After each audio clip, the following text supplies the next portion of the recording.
Hello and welcome back to Surrey Decides Question Time. My name is Joel and I'm joined as always by the lovely Max. Say hello. Hello.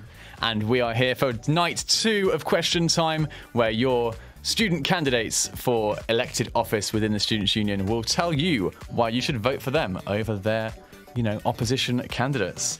And tonight is all about the activity zone, which we'll explain more about in a minute. But for now, Max, what sort of topics are we going to... What are the themes of the activity zone? What's it really cover? Yeah, so this is a bit different this night because it's all one zone, all focused about one thing. So we're going to be expecting, I think, hearing a lot about dodgeball. That always comes up a lot. Expect cheers whenever dodgeball is mentioned. Things like, I'm just reading off our drinking game, to be honest. Yesterday we had bingo. Today, in honour of Activity Zone, we've got a drinking game. So yeah, lots of things on there. Inclusivity in sport.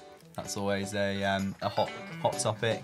Minibuses, that normally gets mentioned, but will it get mentioned as much this year? Now there's been basically no trouble anywhere. These are the exciting things that we're finding out tonight. Absolutely. So for those of you who don't fully know about the activity zone, a little quick technical point. So all the zones have 5 part-time officers and then a vice president. Activity zone is slightly different. It has 3 who sit generally in the zone as part-time volunteers. And then the 2 at the top, who also sit in a wider union committee, are the Team Surrey chair and the Societies chair, who respectively have a remit over sports clubs and societies within the Students' Union. And the first debate we have tonight will be for those, I say bottom 3. They're not really the bottom 3. They sit within the zone, positions in the activity zone, and they will have decisions in sort of whenever the actual zone gets together to make decisions about what's going on. They have each their own individual remit to push for changes in the zone. They vote on things like society requests for budget if your society comes along, or a sports club. No, sports clubs I think get their funding slightly differently. If a society comes along and says they need money for something, then the activity zone ultimately decides whether they get it out of the pot that they have. Yeah, well, we've done that many times in Stack TV, haven't we? Lots of times. Exactly. But yeah, it's going to be very exciting night. We're seeing candidates pop up on screen now, obviously starting a little bit late, as is always usual. But yeah, it sounds like we are ready to go. Yeah, so I think we are. With that in mind, let's go ahead. Welcome to Surrey Decides Question Time.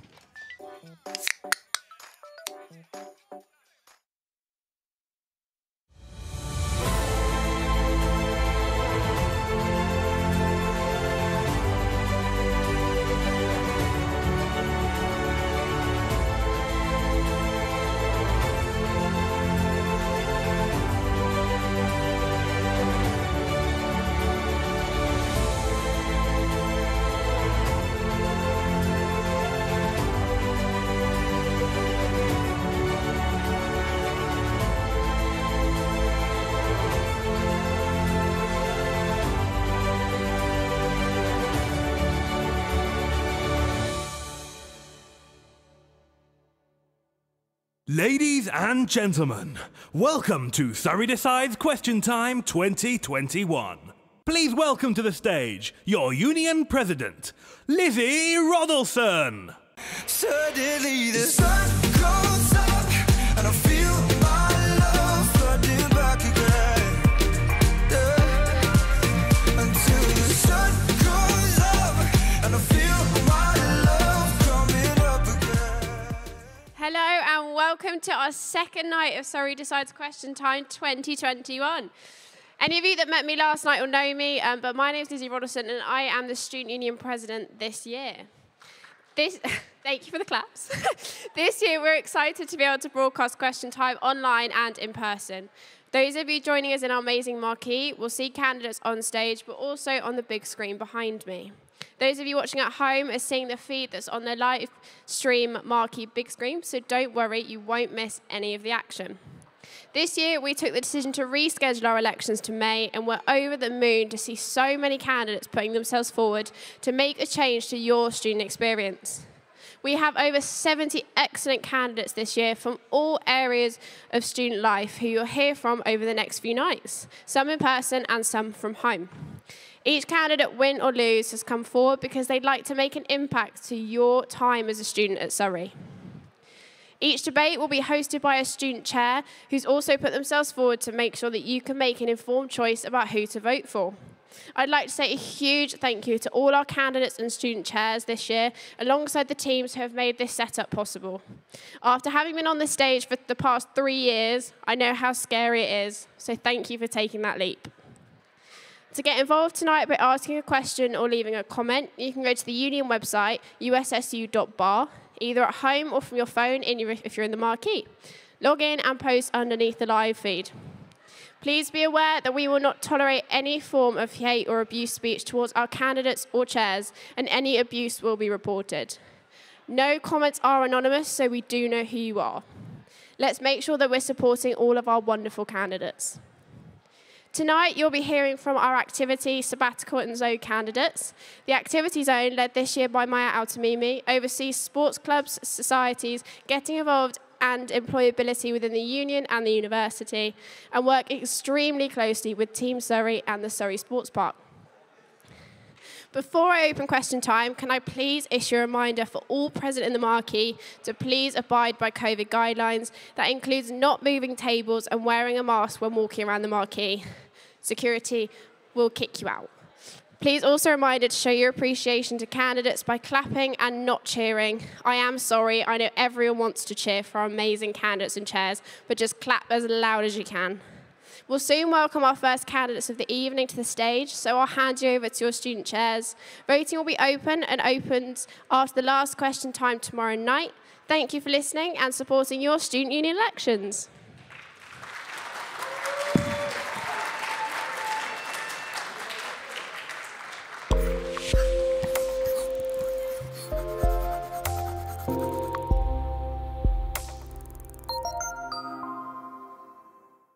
Hi everyone, it's Amy here. I'm a part-time officer on the activity zone.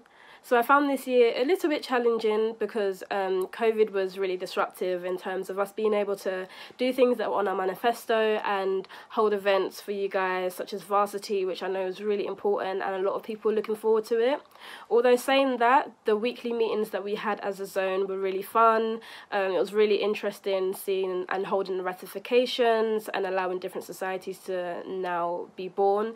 And also we had an accountability panel in semester 1, and although I was a bit nervous for it, it was actually really interesting and insightful. And it was quite nice to know that as a body we are being scrutinised as well.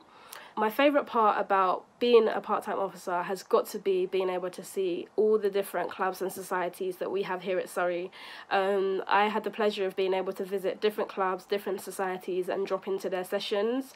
And as well as that, just getting to know the zone, getting to know the union and getting to know the uni, and being able to sit in on different meetings and actually have a say, have a voice, and that was just really important to me.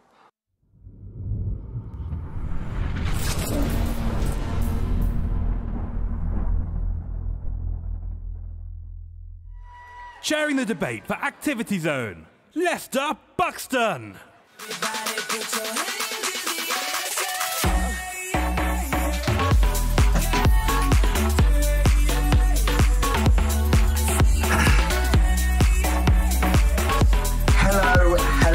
Hello, and welcome to night number 2 of Question Time. I am Leicester, and I will be chairing the Activity Zone tonight.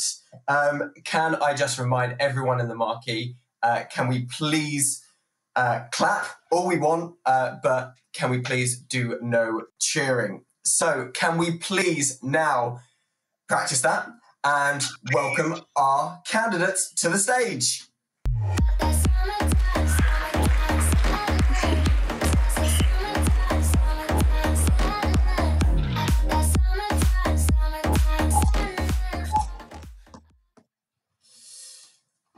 Great, thank you very much. I have the honour of being the first virtual chair, so let's hope everything goes to plan.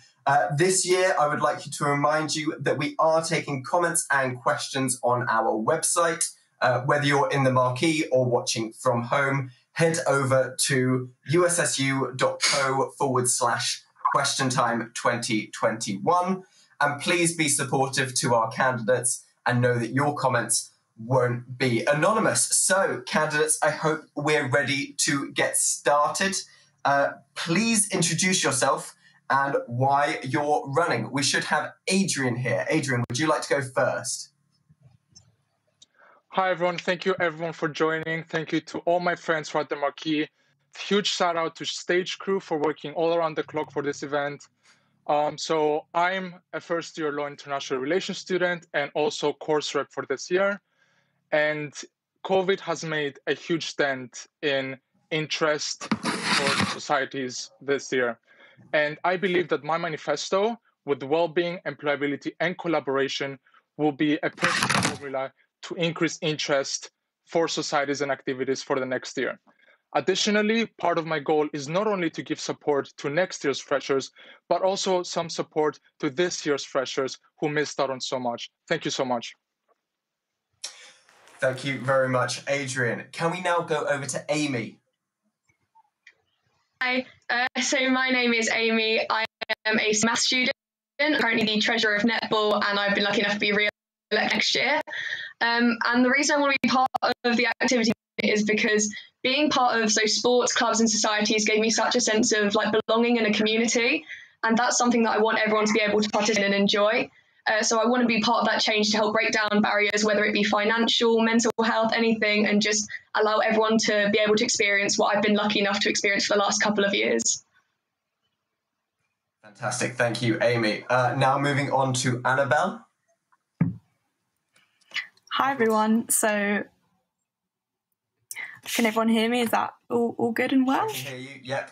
Yep. Brilliant. Thank you. So, my name's Annabelle and I'm a first year and I'm a music course rep for this year. Very exciting to represent my cohort. And I've been elected as treasurer of Surrey String Orchestra and I will be a gospel wellbeing officer. I'm running for Activity Zone because I care so much about societies and I want to make sure that everybody can get involved, no matter if they have any time issues or if they have any mental health problems. I feel like I want to include everybody and help everybody communicate, especially with the union, which I know can be quite difficult. So I want to enhance that communication and help all societies run efficiently as possible. Thank you very much. Thank you very much. And we should have David on the call. David, are you here? Hey. I'm David Assayas, biomedical science undergrad. I joined two societies in Freshers, USBC, so the University's Boat Club, and ACS. I personally have benefited profoundly from joining both clubs socially in terms of the self-development I've made. So I personally feel like I would love to help other students benefit as much from what the university has to offer in terms of clubs and societies as well. One thing I would like to emphasize on during my time as a part-time officer is raising awareness for student wellbeing in clubs. Hopefully I can do that with working with the support zone as well. Thank you, David. Imantis, is it? Yeah, absolutely fine. So, it's lovely to be here. I am Imantas Budris, or Ema, or just, as you may know me, the tall, curly guy. The curly boy, yeah. I'm an events fresher, rower for USBC. I do course rep. I'm vice president for the society and many other things. But today I'm just simply a candidate for Activity Zone. So this year wasn't something that most of us expected. And I'm absolutely really, really looking forward to be a part of just coming back to normal as strong as possible. And apart from what we will work on a team, I'll personally love to just work on employability, bringing the best experience to this year's freshers and next year's freshers, club memberships, and smaller AGMs. So this whole experience in just Surrey Decides was absolutely filled with good emotions, and I'm absolutely really, really looking forward to just sharing those with you. So yeah, thank you for that. Thank you very much, Ema. Okay, now we will move on to some manifesto questions. So first of all, lovely to have you all here. Actually, can I just double check quickly if I missed anyone, please shout now. I don't think I did. But okay, I'm going to take silence as golden. So moving back to you, Adrian. So talking about your manifesto, you talk about a web of connections. How is this web of connections going to manifest itself? We already have teams, we have sports and societies conference. What will yours be? If you could just clarify whether you mean on the playability point with professional sectors or within the collaborations between societies. The collaboration between societies. Between societies. I believe part of my manifesto is about having mass collaboration. That means many societies, not just one or two, come together with similar events, and they collaborate to create big experiences for students, which will also help garner new interest for societies. New members sign up. Some members from my society might finally be interested in joining another one. And I believe people will also be able to find other similar societies where they can cultivate their interest even more. Thank you very much, Adrian. Amy, moving on to you, let's talk about your payment plan. How will this payment plan be implemented, and will it not be quite a big undertaking from the union? So it's the way I kind of thought of a system would actually be kind of using the membership and products pages that are already on the union website, and it would kind of be run by club depending on their own funds and how much they can kind of leeway. And it's just a way, instead of asking all students to pay the full membership right at the get-go, they can kind of split it up across. So, for example, netball membership for the Bucks is 40 quid. So instead you can ask for maybe a £20 reduced membership online and then pay in £10 product instalments over the next couple of months. So it's kind of managed by your own club or society, depending on what your membership is, and on a one-to-one conversation with the members so that they benefit the most out of it, as do you as a club and society. So what would the union have to do on that front? Is there training involved? It could be something that could be implemented into something like treasurer training or just signatory training in general, so that everyone gets a better idea of how the union website works. Because I know when I first started as a treasurer, I kind of struggled with the site. But then as well, they could just provide support alongside if members are struggling with keeping up with payments as well, that they'll be there to support them as well as supporting the clubs and societies who wish to implement this plan. Great. Thank you, Amy. Moving on to Annabelle. So you talk about in your manifesto to increase awareness of and participation in smaller societies, follow at Surrey Socks, which I recommend everyone does, for more society information. How are you going to, how do you plan to increase engagement with the Surrey Socks account? Yeah, so the Surrey Socks account is an excellent way that people can get to know other societies, and especially the smaller ones, if there's any sort of, if you don't know about them. I thought it was really excellent that someone came up with that. I was thinking also with the Surrey Socks account, we could post pictures and achievements of the smaller societies. So we all know about perhaps the bigger clubs and societies like tennis that I'm part of, and the bigger societies as well. But I was thinking that if we had more engagement with that account and more people knew about it, that we could actually make that so important in participation, so people would realise that you can enjoy many societies and you can make time for them if you manage to do that, and you don't have to attend weekly. You can just attend for fun, and it should be something that you can enjoy. Yeah, so I just want to reiterate the question slightly. I know it's a really good thing to have engagement with that account, but I do want like a concrete example of how you're going to get the account more followers, for example. Yeah. So I'd work with the VP activity, and I'd use his or her account to make that more aware, and the Students' Union account also, because that has a massive following. And of course, I'd share that, and possibly I'd engage with the presidents of the societies. So the bigger societies have a bigger following. So I'd make sure that the presidents actually share that, and they can, of course, share between friends. And then when their friends share it, it's going to create a massive following, and it will just build up. Thank you very much. Moving on to David. Now, David, I didn't receive a manifesto from you, so I've got a more general question for you. What do you think the biggest challenge will be for societies coming back from the pandemic, and how will you help address it?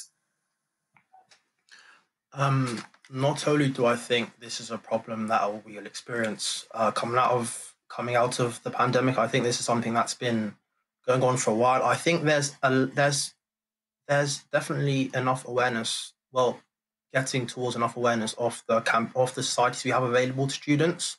But what there isn't, or what I don't see as much, is sort of raising awareness of how students will benefit, and sort of, I feel like if we gear more towards promoting how students will benefit from joining societies, such as increased social participation and the chance to meet new people, as well as making them more employable, and all the self-development that they could make in those societies, that would probably increase participation. So one of the things that is being bandied around as a problem coming back from the pandemic is we're going to have equivalent of 2 years of freshers with first and second years not really having engaged in the Students' Union before. Do you think that's going to be a particularly difficult task for the union to address?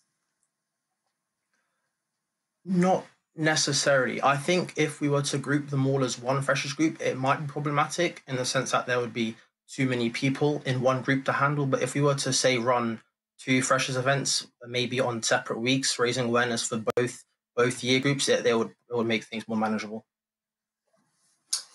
Thank you very much, David. Moving on to Ama, or Tall Curly Boy, whatever you prefer.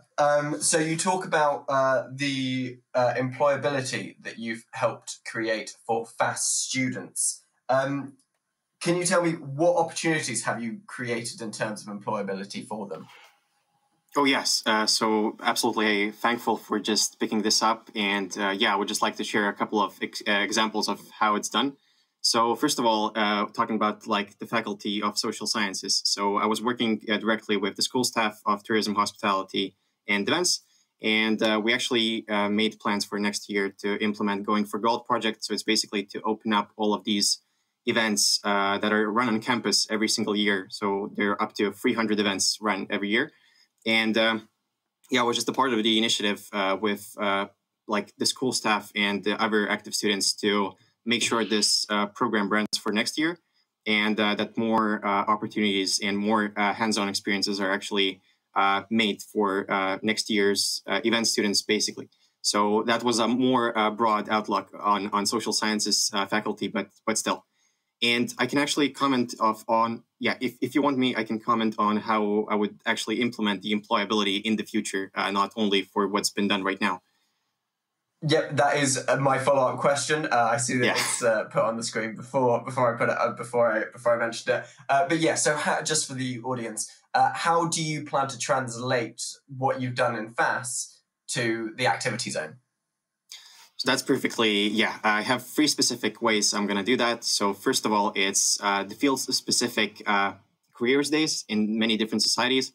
So for example, in the THE society, like the society, we implemented a really, really great careers day this year. Thankful to the whole the society team. And it just really helped specifically hospitality, tourism, and event students to get the specific career stocks they wanted. And I think that's really, really pushable to many, many other specific field societies. And that's one of the things I want to do. So specific field careers days. And that will also include talks. So basically just, like having some training on how to do these successful careers days to implement in many societies. And another thing would be to actually help people portray their experiences in sports on their CVs. So that could be just another training, an optional one for the club captains to just pursue their experience in the CV better as they could possibly just do themselves. And finding another, the last one would be just finding opportunities to work with the school staff, as the example I mentioned before. So just pushing this idea to many other courses and just showing the way. Thank you to all the candidates so far. I've got one general question to all of you. Can you tell me from your manifesto, what is the hardest thing in your manifesto to achieve, do you think? So let's go the same way that we've gone, just for ease. Adrian, would you like to start? Yes, thank you again. So I believe that the hardest point to achieve in my manifesto will be the making connections with the professional sectors. However, I do believe there are many ways that are actually doable. And for example, seminars that help students cultivate specific skills for them to use in the future. For example, showing them how to, for example, Photographic Society, seminar on how to create your portfolio, seminar on how to set up a payment plan for your customers. Politics Society could do seminars on how to campaign, how to market, advertisement, etc. I believe that there's so many skills that societies can give for the future, and it is very important for people to have a plan B to their main degree. And while this is the hardest part, I do believe it's extremely doable. There's a very strong pool of candidates from all zones I would absolutely love to work with. And I believe that the outcome will be absolutely game-changing for societies. Thank you, Adrian. Moving back to Amy, I think you're next. Yeah, I think, again, as mentioned before, the hardest part probably for my manifesto would be the payment plan that you asked me about earlier. I don't think that's been attempted before or done before, so it will be something completely new, and a lot of teething problems I feel like along the way. But then I think that it's such a thing. I've spoken to some of my friends and stuff who also where their memberships are quite high, and they've said they're going to from it already. Even if I'm helping like 2 or 3 people, that's going to be more important to me than just helping nobody in general. So it may be quite hard to implement because obviously some people struggle with the union website as well. I know I did as a treasurer at the start, but I think when it gets going and then it's something that we can keep going throughout the years, it'll be something slightly easier to, as the years go on, it'll be something easier to keep going with. Great, thank you, Amy. Annabelle, you're next. So basically, I think all my manifesto points are relatively easy to achieve, but I'd say the hardest thing coming out of COVID is going to get everybody participating in the social events, so in-person social events. And for particularly, I was thinking for society presidents, and they could come together, but that would be quite difficult considering everybody's time management. But if I could possibly get everyone to collaborate, so I think the hardest thing is going to be making sure that everybody stays well and that everybody, is out there participating. But coming out of COVID, I think this will be slightly easier. But of course, encouraging physical activity is going to be relatively easy. And with the whole COVID situation, everything online is much more visible. So yes, I do believe that it's going to be harder to get everyone out there again and socialising, but this could be extremely important for the management of societies when everyone can come together and solve the problems. So thank you. Thank you. David, you're next. What's the hardest thing in your manifesto to achieve? One of the hardest things I would say is increasing participation engagement to a level that I would say was there before the pandemic. Obviously, with everyone not being able to be on campus, participation levels would have gone down for pretty much all societies, bar those that are able to continue online. One way I feel like we could do this is sort of aiming to achieve a sort of interconnectedness between clubs, mainly physical ones and physical activity ones, and societies which are more academic or ethnic based. One way we could do this is with social media collaborations, or with, say, slightly more popular clubs helping out less popular clubs in the form of, say, Instagram shout-outs or on other social media platforms in an attempt to sort of raise awareness for all clubs and societies, and hope that as many students as possible are aware of all the societies they have on offer to them to join. Thank you. And finally, Emma. Yeah, so literally the point you were very well picked on before. I think it's employability, and I think the main reason being is just because it's so broad of a subject. I mean, one thing that might be practical for doing events is not going to be the same for doing politics. And I think that it just requires so much creativity and so much collaboration between many, many different societies that I think it's going to be the hardest challenge in my manifesto. Fantastic. And we're going to do a final quick fire round. I'm going to want 1 or 2 word answers, please. So you are all going to be working under VP activity. And my question to you, what is the #1 quality that you are looking for in VP activity? So back down the line, actually, I'm going to reverse it because Adrian's gone first every single time. So Emma, can you go first this time? Yeah, collaboration, being friendly, and being open to new things. Yeah, that's it. I just need 1. Collaboration. I'm going to take collaboration. So you've given away some other ones. David. Well, communicating. It's not really one word, but essentially it would be quite important for the VP to be able to listen to what everyone else has to say in terms of like taking on feedback from society and how we can help them and help the running of their clubs and societies. Communicate. I'm going to take that as communicate well. Thank you very much. Communicate Annabelle. well, yeah, that works. Annabelle. Yeah, I was going to say efficient communication because that's very important to make sure it runs smoothly. Efficient communication. Good.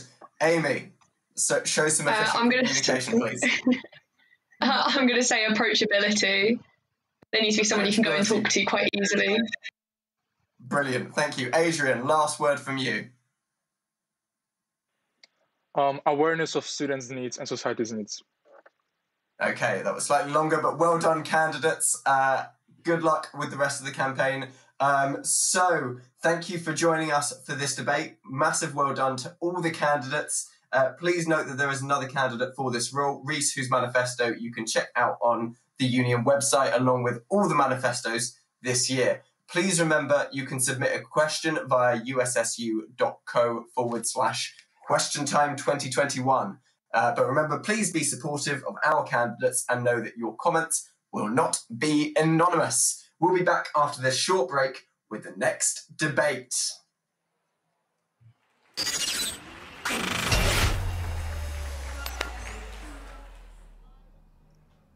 Well, there we go.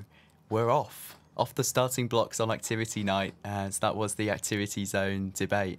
And yeah, things are starting to heat up, I think, aren't they? It's the first ever fully virtual Surrey Decides debate. Yeah. How did you think that went, Joel? I think it went well. I think Lester, as our first fully virtual debate chair, did a fantastic job.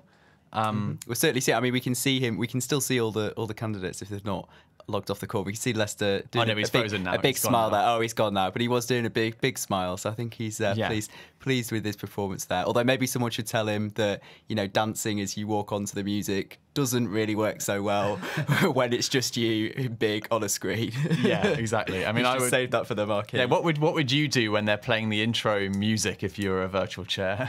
Yeah, I don't know. I probably would still dance, but if I watched it back, then I probably wouldn't. Yeah, yeah, that sounds about right.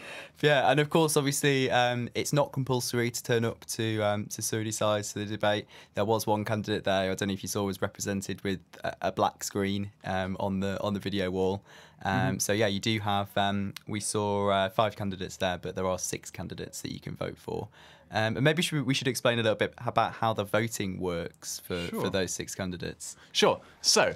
Activity Zone, as you know, is 5 people. You have, well, as well as the VP activity, who is a full-time person, you also have the 5 volunteers. One of them is Team Surrey Chair. Is Team Surrey Chair next? No, it's Society's Chair next. One of them is Society's Chair, who sits on exec and looks after societies and chairs society standings meetings. One is Team Surrey Chair, who is basically the equivalent, but for sports.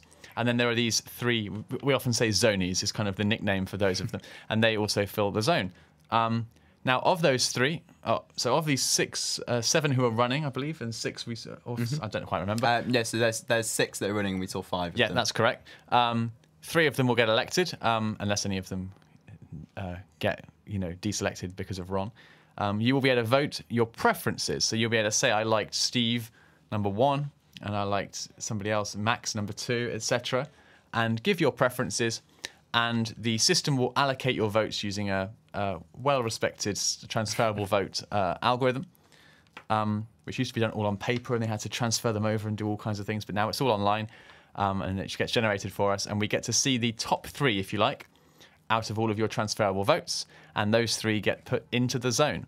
Yeah. Of course, you will see one more candidate on the paper, and that is Ron Reopen Nominations, which runs like any other candidate, but if Ron appears above a number of candidates, then they don't get picked. So if Ron came 3rd in the election, that 3rd place would remain vacant. If Ron came 2nd, then 2nd and 3rd would remain vacant, and there would be a by-election in the coming months.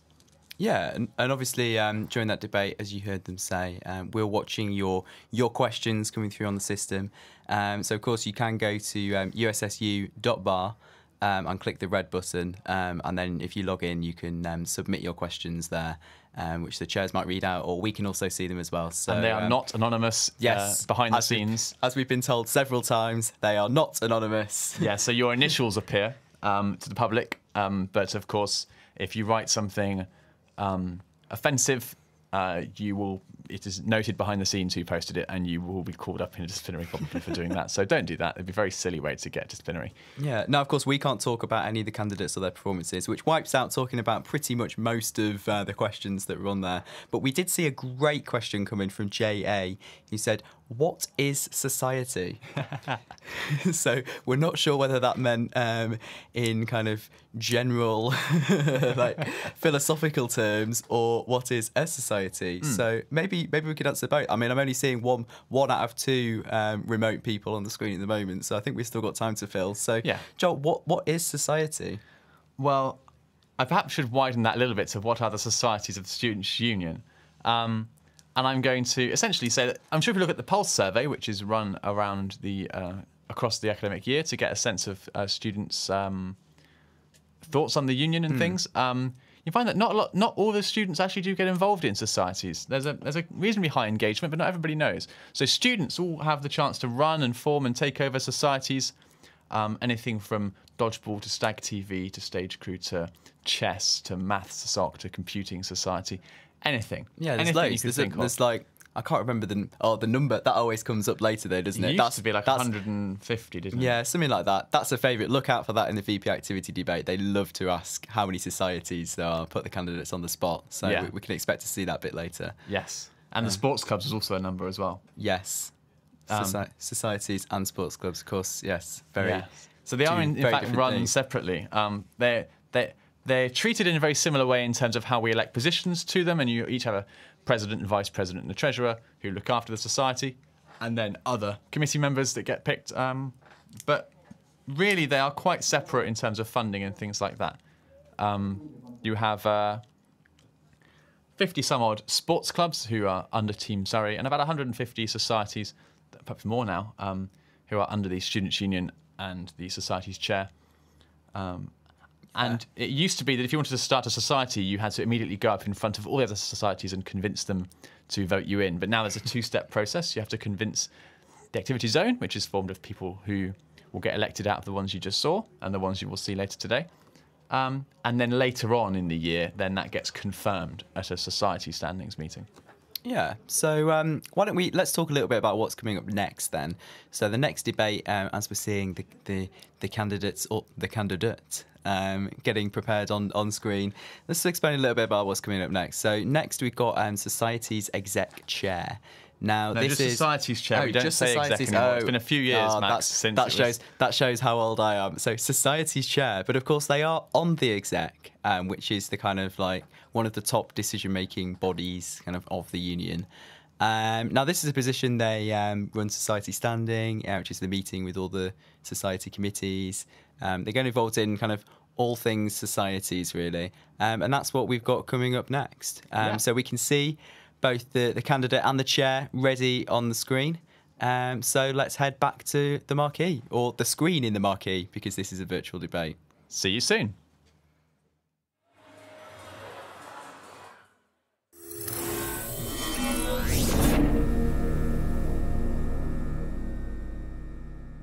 Hi everyone, I'm Ellen. I'm the Society's chair for this year. Now, the Society's chair is a part-time member of the Activity Zone and also the Union Executive. So this means that the Society's chair represents the views of the Activity Zone to the Union Executive, but also the views of the Societies towards the Activity Zone. The Society's chair also chairs and organises a meeting called Society Standing, which occur about once every month, and that is where we communicate key union information towards societies, but we also vote on the creation of new societies. The Society's chair, in addition to this, also takes a leading role in the development of societies and also answers lots of queries that societies may have. And finally, the Society's chair is able to take on additional responsibilities, including collaborating with other zones in the union or taking on social media pages, such as the Surrey Socks Instagram. So there is no doubt at all that this year has been a really different one for societies and the Activity Zone in general. And as the Society's chair, what I have enjoyed the most this year has been seeing societies persevere and adapt all of their activity in really quite creative ways to continue serving their members. And finally, I've also really enjoyed getting to know how the union works and really works to benefit students. And last but not least, the advice that I would give to the candidates would be to be yourself, focus on your own campaign and enjoy getting to know the other candidates who are running in Surrey Decides. And I do wish you all the very best of luck.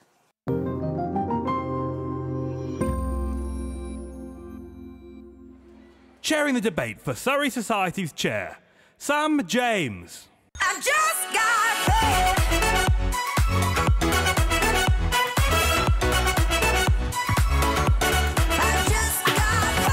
Hello there, everyone.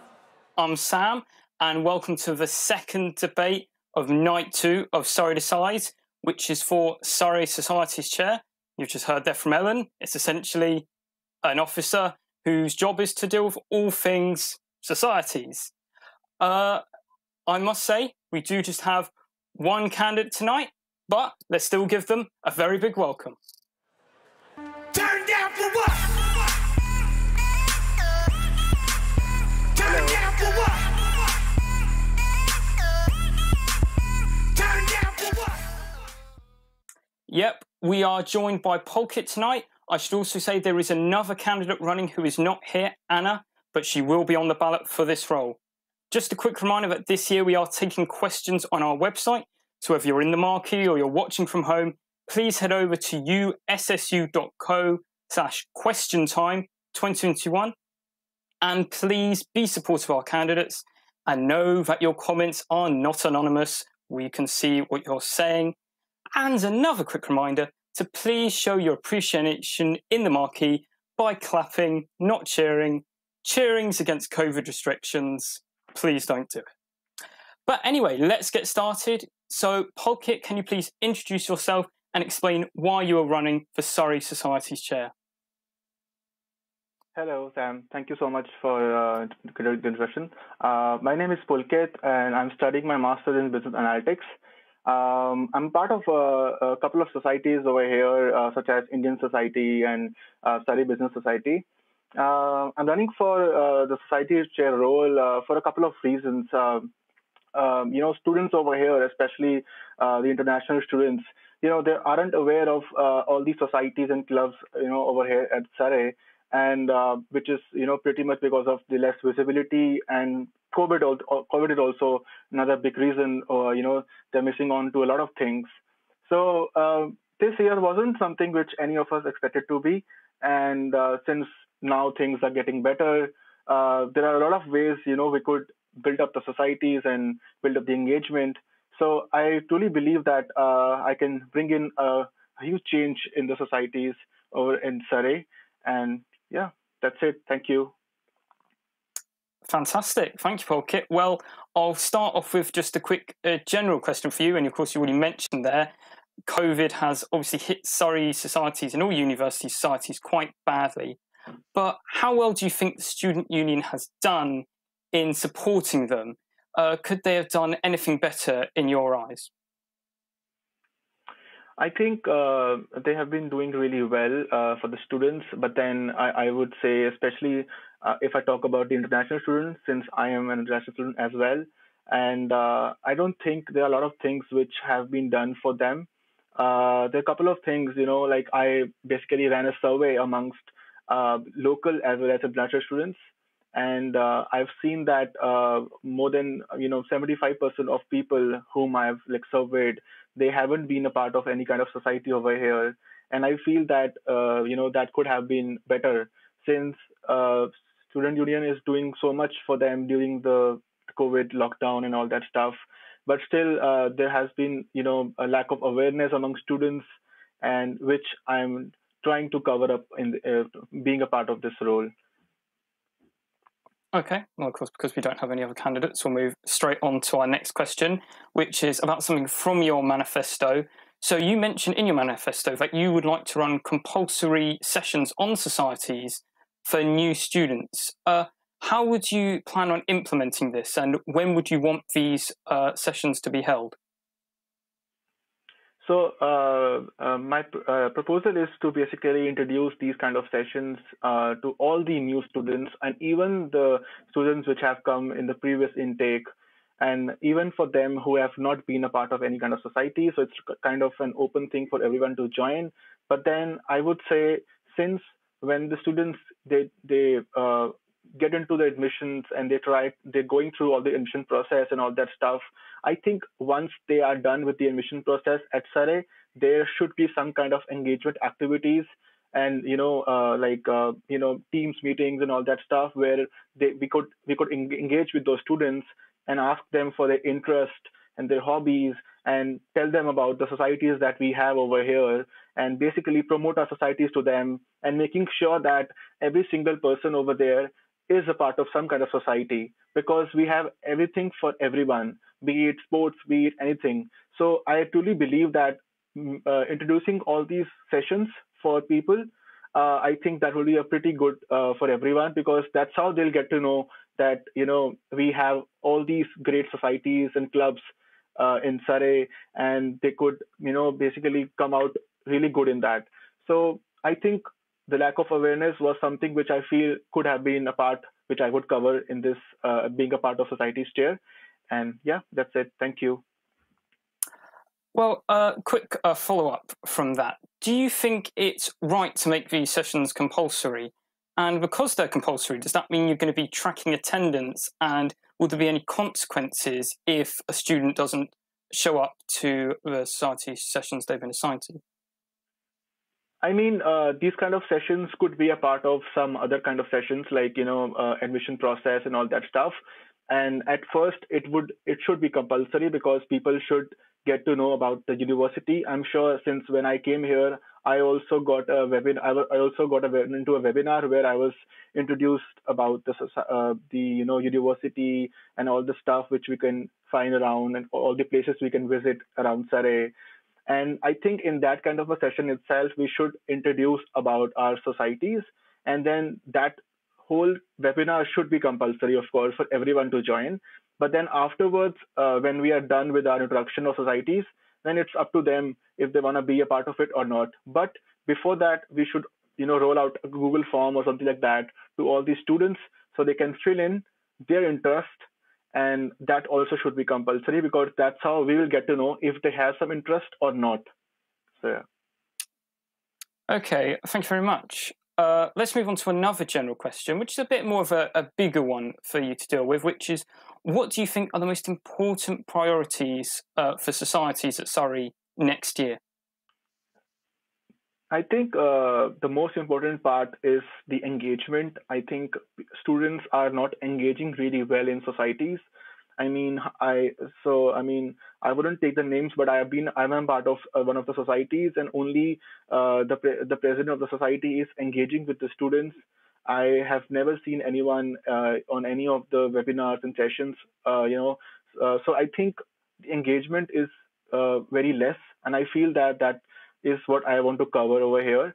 And so the priority should be to engage people in societies, and also to make sure that we introduce something unique and something different for these students, like offering free trials of all these paid societies, like some kind of a trial, let's say 15 days trial or whatever, so that people can come in and they can try, and then they can choose if they want to be in the society or not.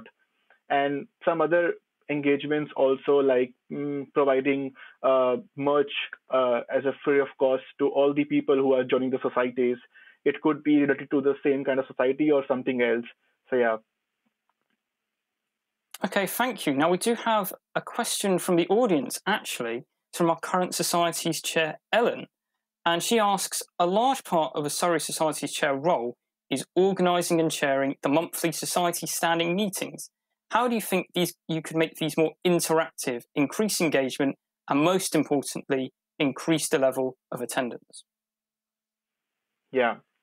So since I'm from India, and a lot of students from India over here that come to the Surrey, and I have been pretty much good in terms of engaging with them and also other people as well. But then I feel that this one thing which I feel that when every month they are gonna have all these interactive sessions with the students and making sure that we'll be doing some engaging them in some games, in some quiz competitions, and then offering some kind of prizes as well every single month, and could be some giveaways and all that stuff. So that's how I feel that all these students are gonna join these kind of meetings, and to be able to engage in them and also win some prizes at the end.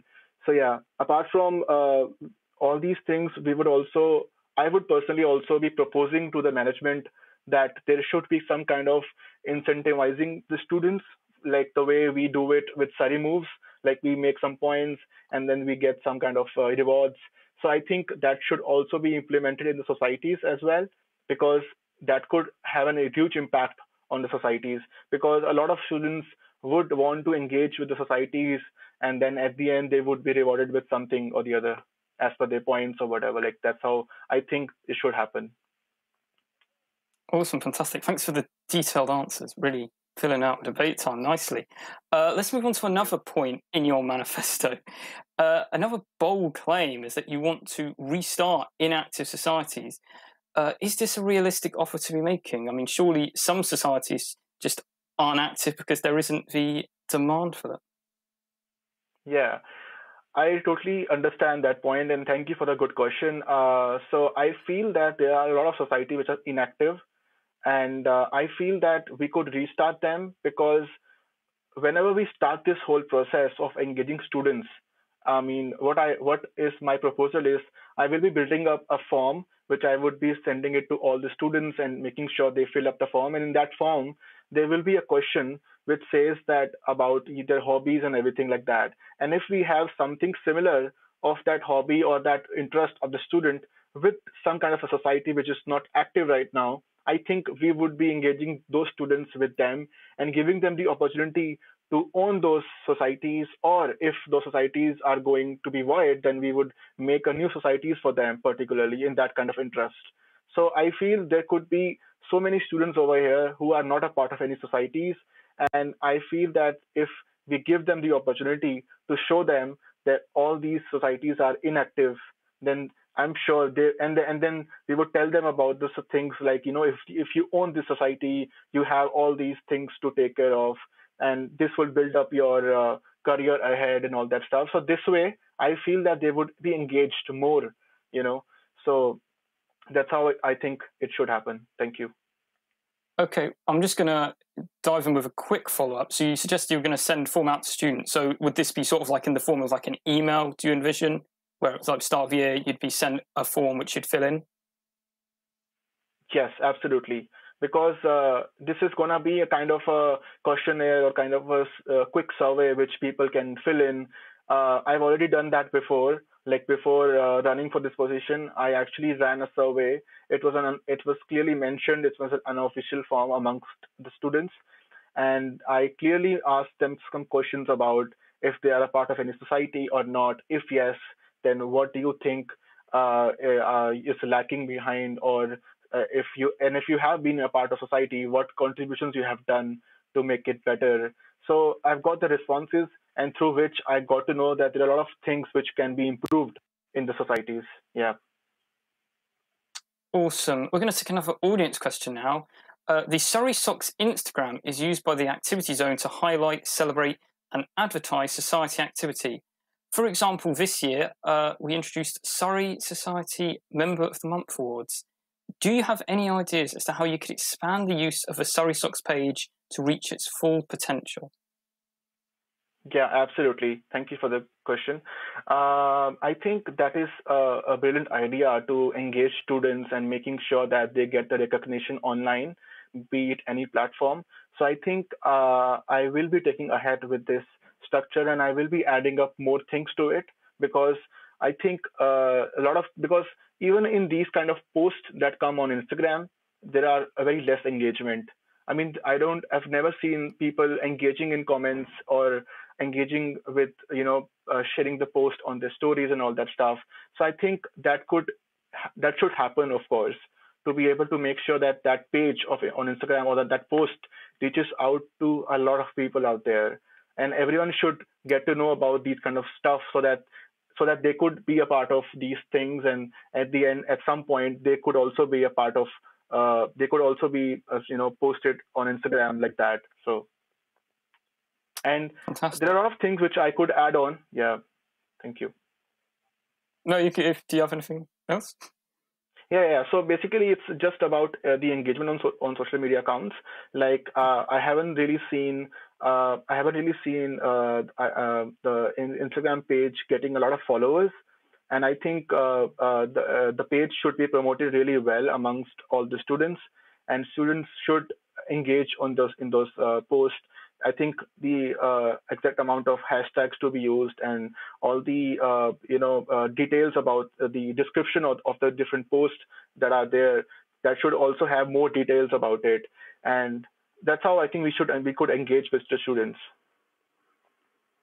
Okay, well, we're just going to take another quick question from the audience, which is, from a postgraduate student's perspective, do you think it is hard to engage master students due to the short amount of time often spent here? Nope, absolutely not. I have a lot of friends over here, especially from post-graduations, and I have been interacting with them. They have no idea about the societies, and they are really eager to join such kind of societies, to engage with people, to network with people, and then that's how they will, build up in their career ahead. Because it's all about networking, and I really feel that master student, they have no problem in getting into the societies and clubs just because they don't have much time. And most of the students which I have seen over here have a placement year as well with them. So I'm really sure that they are here for at least 2 years of their time in Surrey. So even if they don't have much time, but that their talent can be seen, which is pretty clear in terms of like whenever me and my friends, whenever we go out, we always feel a difference, like there could be some kind of engagement activities which should happen in Surrey, but which was not happening. And now since COVID is about to end or is closing to end, I think there are a lot of students who will be interested to join all these things and building up the societies and all that stuff. So yeah, thank you. Thank you. We are going to move on to our final question now. It's a nice little fun one to finish, Pocket. As Surrey Society's chair, you would be part of the activity zone of the Students' Union. So I've got one simple question for you. Who are you planning to vote for VP activity? I think I will be going for James, because I've seen him a lot of times, he's quite engaging with everyone. And I really feel that the way he interacts with the students on the Instagram page, Surrey Business School, and all that stuff. So I think he really deserves to be VP activity for this year. Fantastic. Well, thank you for joining us this debate, everyone. A massive well done to Polkit. It's a big task to take on a debate all by yourself. And you held yourself very well. Please remember, though, there is also another candidate for this role, people, Anna, who will also be on the ballot. But anyway, thank you very much for joining us for this sort of more interview-style debate. But we will be back after this short break for the next debate. Thanks, everyone. Thank you so much.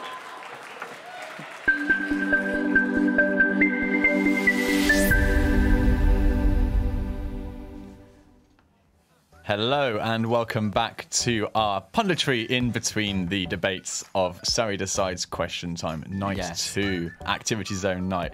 And we were very close to filling a spot on our drinking game because we were sure that there was going to be an on-the-fence response to the VP activity pick, which would have been a finger of dark fruit. But yeah, he didn't sit on the fence. Fair play. Candidates having an answer is always good.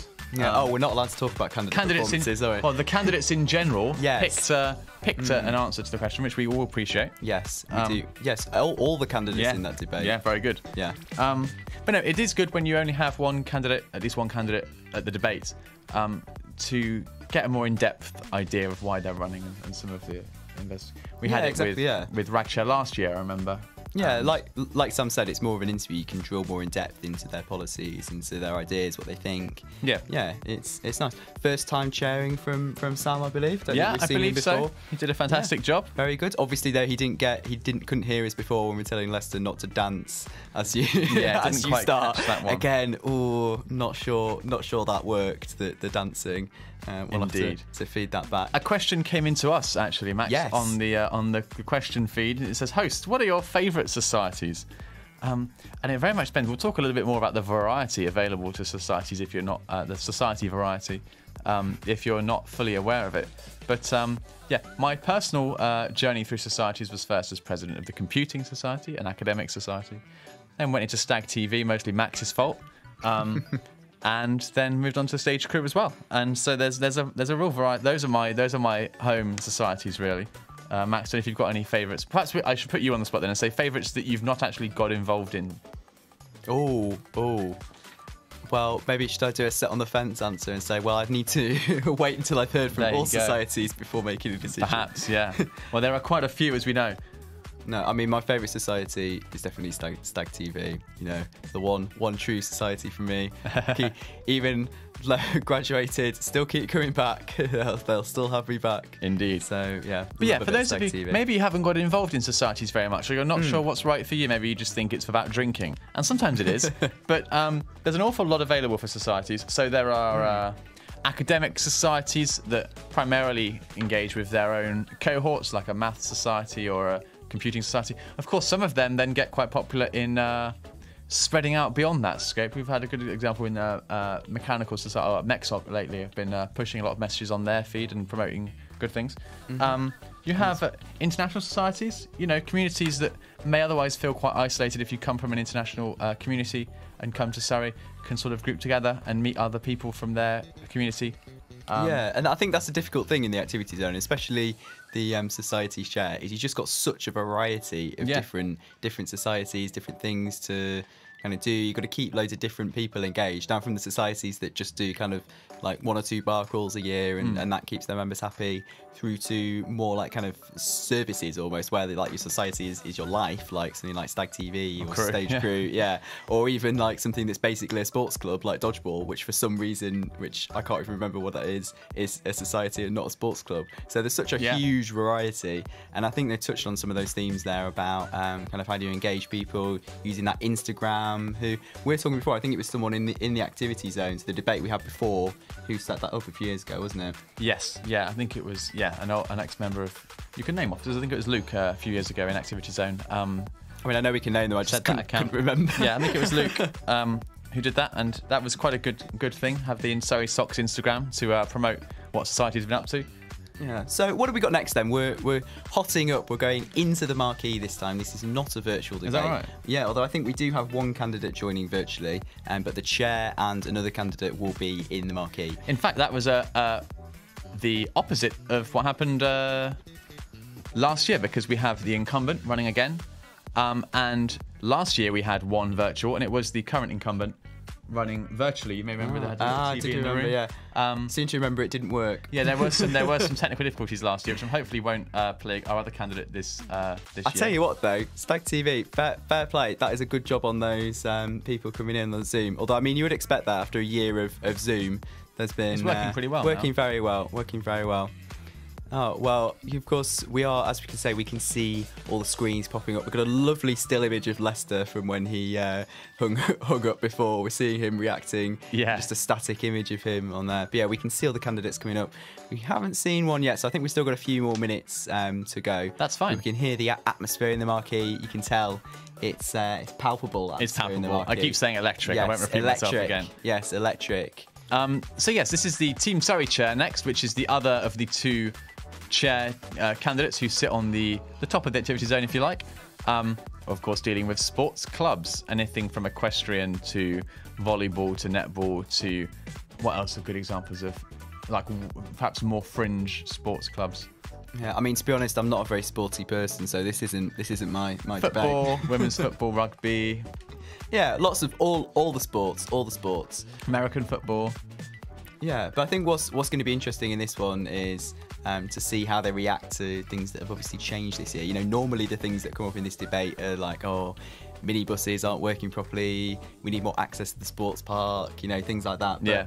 I think it's going to be interesting to see how the debate's going to change this year when a lot of things, and arguably sports is one of the most difficult things to do kind of virtually, isn't it? Of course, yeah. No, that's the one thing that's taken a real hit. Societies have mostly adapted and held a lot of their content online, as I see our remote candidate appear on my screen. But sports clubs will find that harder. They can keep the community going online, but they can't really engage their actual events online, I suppose. Some of them obviously have got back now that outdoor sport has been kicking off again, but they've perhaps missed that October. I suppose it was okay in October, but in those first few months there was quite a lot of time where you couldn't get out and play sport. So it would be very difficult for them to have engaged in this past year, and it's going to be crucial to see how they can come back around this year on that. Definitely, it's going to be really interesting. Well, this is always where it kind of heats up in the night, really, doesn't it? This debate. And of course, this is a good time to remind you that you can submit your questions. As you heard there, Sam read out a question from the audience. We're reading your questions as well. We're reading them out if there's anything that relates to us. So do send in your questions. Just go to ussu.co/question time 2021. That's yes, the one. Joel's nodding at me. I got that correct. So yeah, submit your questions. We'll see them. They might be read out. So yeah, just hearing we're ready to go. We can see our candidate ready there. Going back into the marquee for Team Surrey chair.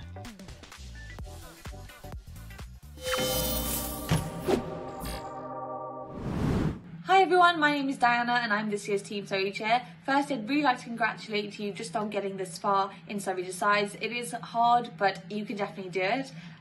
This year, I've been exceptionally proud of all the clubs. They've really been so creative in keeping their members engaged, trying to do as much activity as possible, and the fact that we were even allowed to do activity this year is just a miracle in itself. As Team Surrey chair, you're in charge of more Team Surrey sport related things, so things like sport standings, which have been quite difficult to keep engaging this year, so have a think about that when you're on stage. Another thing that we do is organise Team Surrey Conference, and this year was really good. We had one of the biggest in-person events that we could have during a pandemic. We were also quite lucky to have a guest speaker come who was an alumni and hopefully kept you all quite inspired and motivated for what this year was, that it was quite hard. To the candidates, you, like I said, you've gotten so far already. Just keep going, get all the votes you can. You obviously all have really good ideas and it is really worth pushing forward. So yeah, keep going, good luck, and thank you.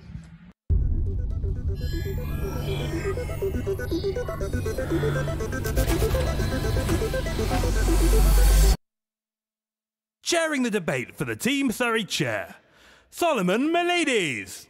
All my ladies, wind to the left, sway to the right, drop it down low and take it back high. No, I don't need introduction, follow my simple instruction. Wind to the left, sway to the right, drop it down low and take it back high. No, I don't need introduction, follow my simple instruction.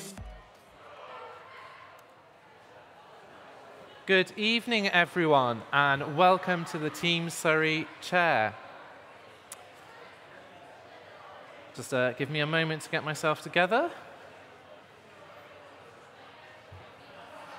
So, before we begin, I want to welcome you all to the Team Surrey chair. Before I welcome the candidates onto stage, I'd like to remind everyone, this year we're taking comments and questions on our website.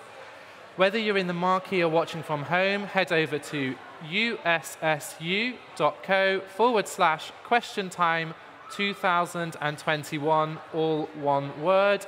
Please be supportive of our candidates and know that your comments won't be anonymous. So, I will like to take this opportunity to announce the two candidates that we have. We have Diana and Maxwell, if they'd like to join me on stage.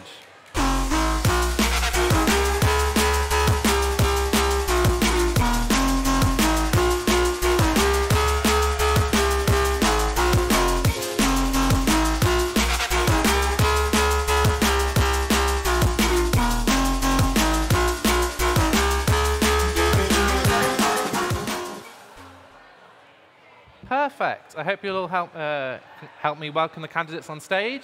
So the first part of the debate, I'm going to give our candidates one sentence to introduce themselves with their name, the club that they're a member of, and what they want their Team Surrey legacy to be. So if we could start with Maxwell, please. Hi, I'm Maxwell. I am a placement year student, just about to come back from my third year of psychology. I am a rugby and athletics player. And I would like my Team Surrey legacy to be that I am able to help bring everyone as part of Team Surrey to the absolute greatest that they can be, both on and off the field. Thank you, Maxwell. And if we could please go to Diana. Hi, my name is Diana and I'm from the Equestrian Club. If I was to leave a legacy, it would definitely be that something I'm doing this year, which is creating a hardship fund for sports clubs.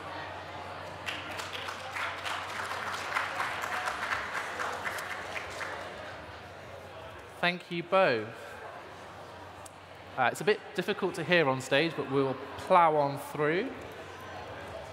So, my first part of the debate will be a group question to both of you. This group question is, you both specialise in outdoor sports, and currently this year we've had COVID and we've had a restriction on sports. So demonstrably, both of your sports have been, all outdoor sports have been less affected by COVID, been able to practice more. Should Team Surrey in the coming year prioritise indoor sports with additional funding and with time over the outdoor sports? So if we could start with you, please, Diana.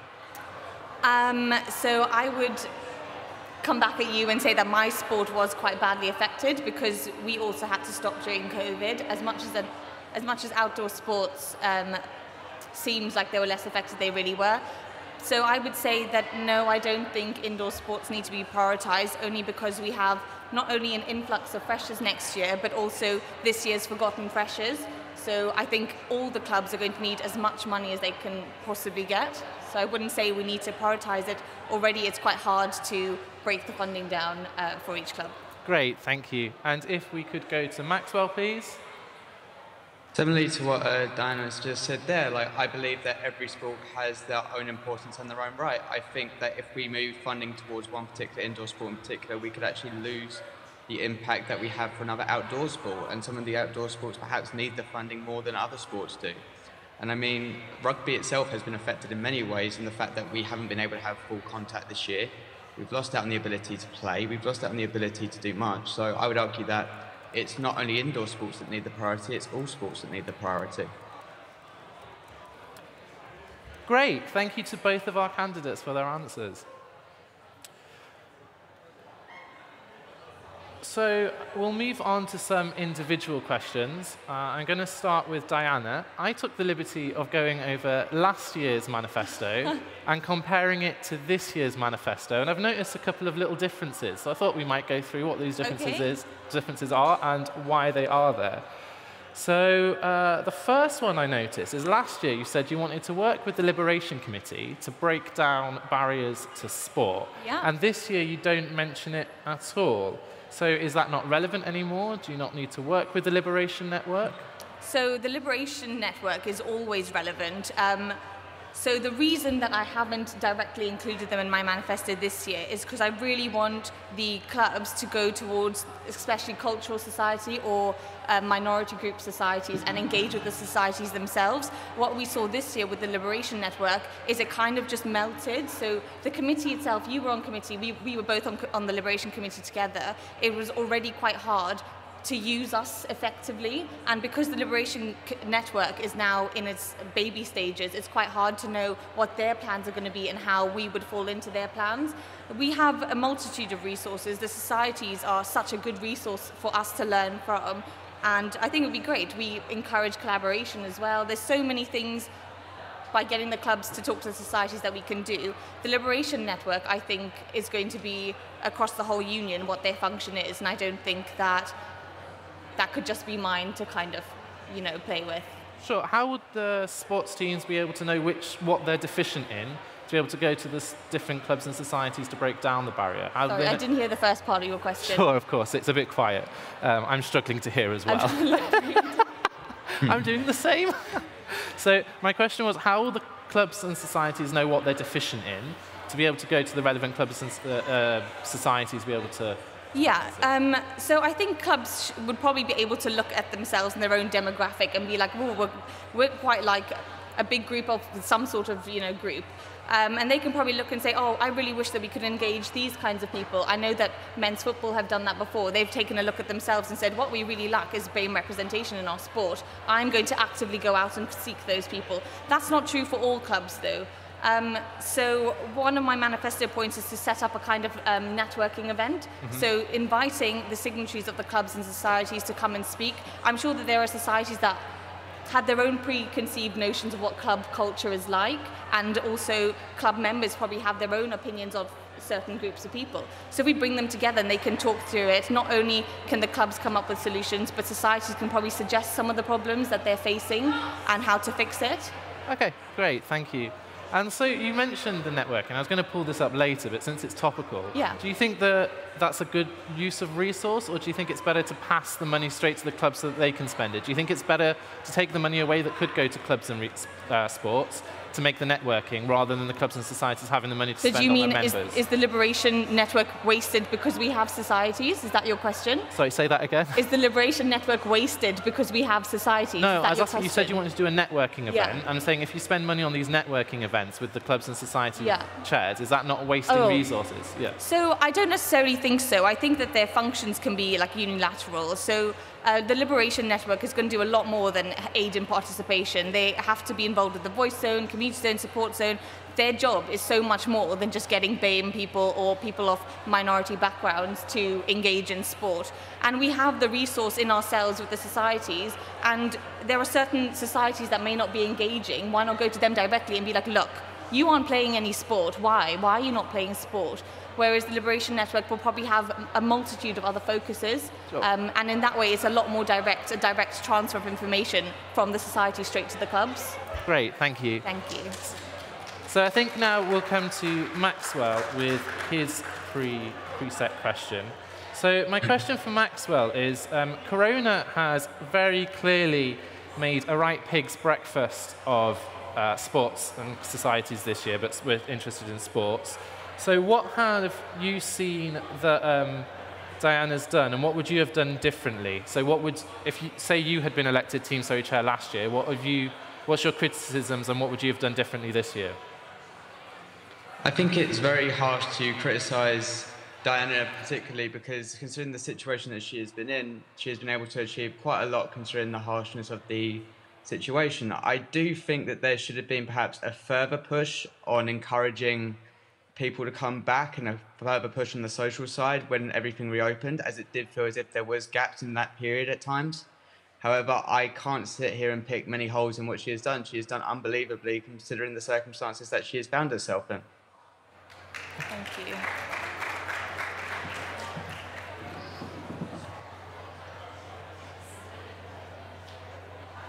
So you say it's hard to criticise, but do you not think there could have been some more emphasis put on the social side and more support to clubs and societies on what socials they could do? I'm a social sec for a club, and I personally struggled to come up with creating engaging events. My members didn't come. If anyone's interested, last year people didn't know what club I'm in. I'm in trampolining. And we struggled to get people to come to our events, and we struggled to get engagement. So is that not something you thought that could have been done, and do you have any ideas on what could have been done this year to combat that? I understand that obviously socials has been a very difficult thing to tackle for a lot of people, considering that the concept of being in smaller groups makes it very, very difficult for people to be able to socialise in the way that they normally would with a society and a team. Obviously, due to that, it's a case of, do you really want to make people potentially sit on a Zoom call for ages? Which is obviously something that, considering that we have to do every single day with our lectures, is something that most people are very, very against doing in general. So I would say, as much as it is a case of you do need to push for these societies to do things, considering that there isn't a lot for these societies to do, I am not going to sit there and say that she has done a bad job entirely. Okay, great. Thank you to our candidates. We're going to move to a question from the floor. We've had a question from the audience, which is, how will you make sports standings more engaging when they're back in person? I think we'll start with Maxwell.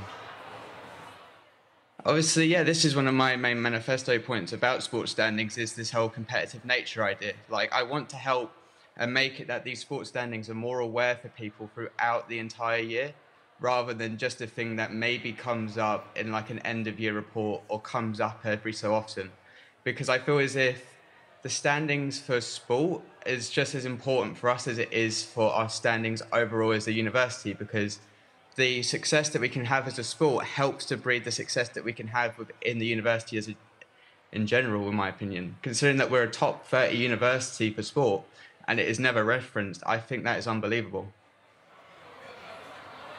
Great, thank you. And if...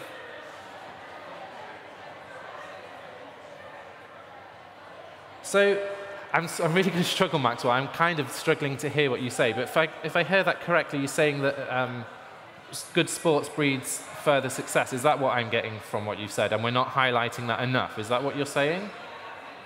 Yes, that is what I'm saying. I believe that is a case of, we have so many unbelievably talented sportsmen and sportswomen here at this university that aren't being paid attention to, because unfortunately it's never been a priority since I've been here to highlight that success ultimately.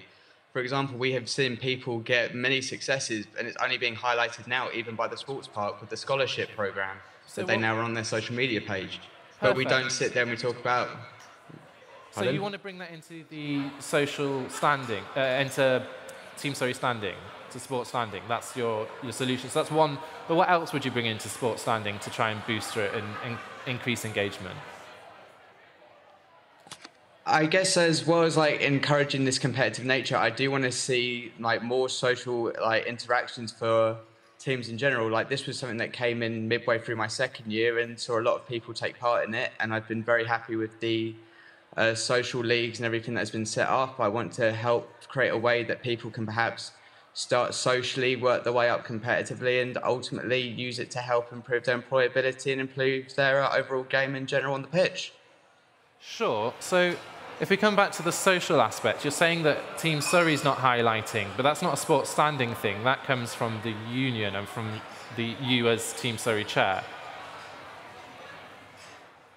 Yes, I understand that, but obviously I haven't been Team Surrey chair this year, and obviously I think that the Students' Union is ultimately seen as the face of the university. So surely if we are helping to present a better face in the uni as a student union, then surely that will help to create better standings within the uni. Okay.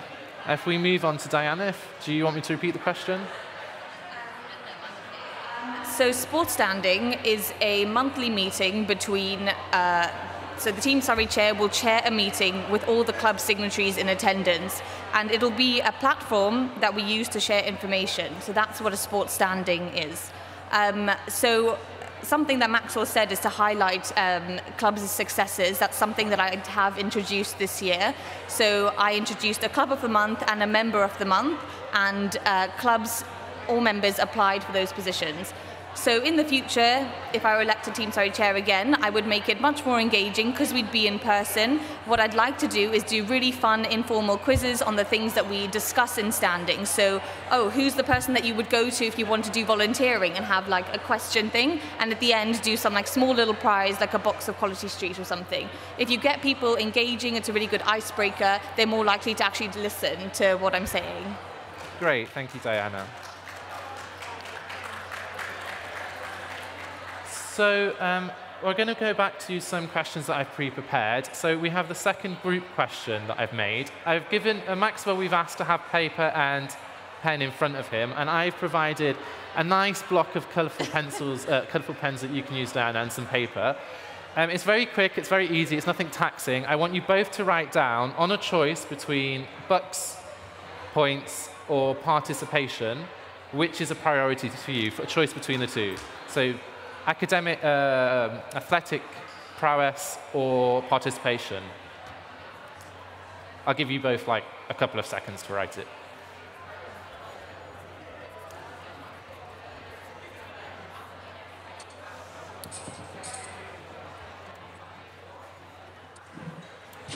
I like these pens. Pardon? I like these pens. Oh, thanks. Yeah, I've had them years. I'll take them. No, they're mine. How are you doing, Max? Have you finished writing? Just 1 second, my pen died. Oh. It's all right. If you want to just say it instead, you can do. Oh, no, I've got it. I don't know if you can see that or... So you're saying Bucks points. Okay, great. And what are you saying? I said Participation. This is amazing for me. This is what I wanted. 2 different candidates with the different responses. So this is, I'm hoping that we can have some good dialogue between the two of you and people can pick out different sides. So Max, why have you gone with Bucks points? Again, as I said earlier, I think if you're presenting a successful university in Bucks, it helps to highlight the success overall of the university. I think that's one thing that has been highlighted to me by a lot of clubs actually, is that it sometimes feels as if we don't look at this competitive nature anymore. We look at how do we make it more of a social team, and sometimes that does frustrate stronger and better players, that they feel as if they're playing with players who don't really care whether they win or lose.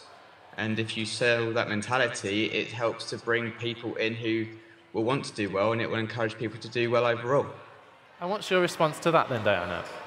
Well, I think as much as, I can understand that players that are tending towards the better, the more professional side might be a little bit irritated by people that are beginners. I think that there's the scope for everyone to be involved. I think that there are a scale of abilities, there's a scale of people, whether or not you want to play once a week, whether you want to play every day, there should be space for everybody. You can't tell me that the Bucks points is what dictates our university rankings and then tell me that happiness doesn't.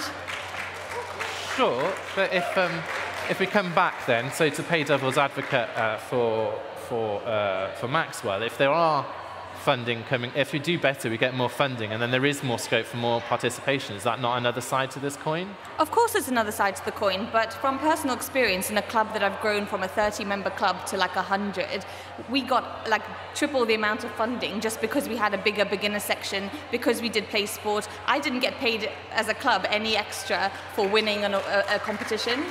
Okay, great. And Maxwell, playing devil's advocate for Diana's side, if you're focusing on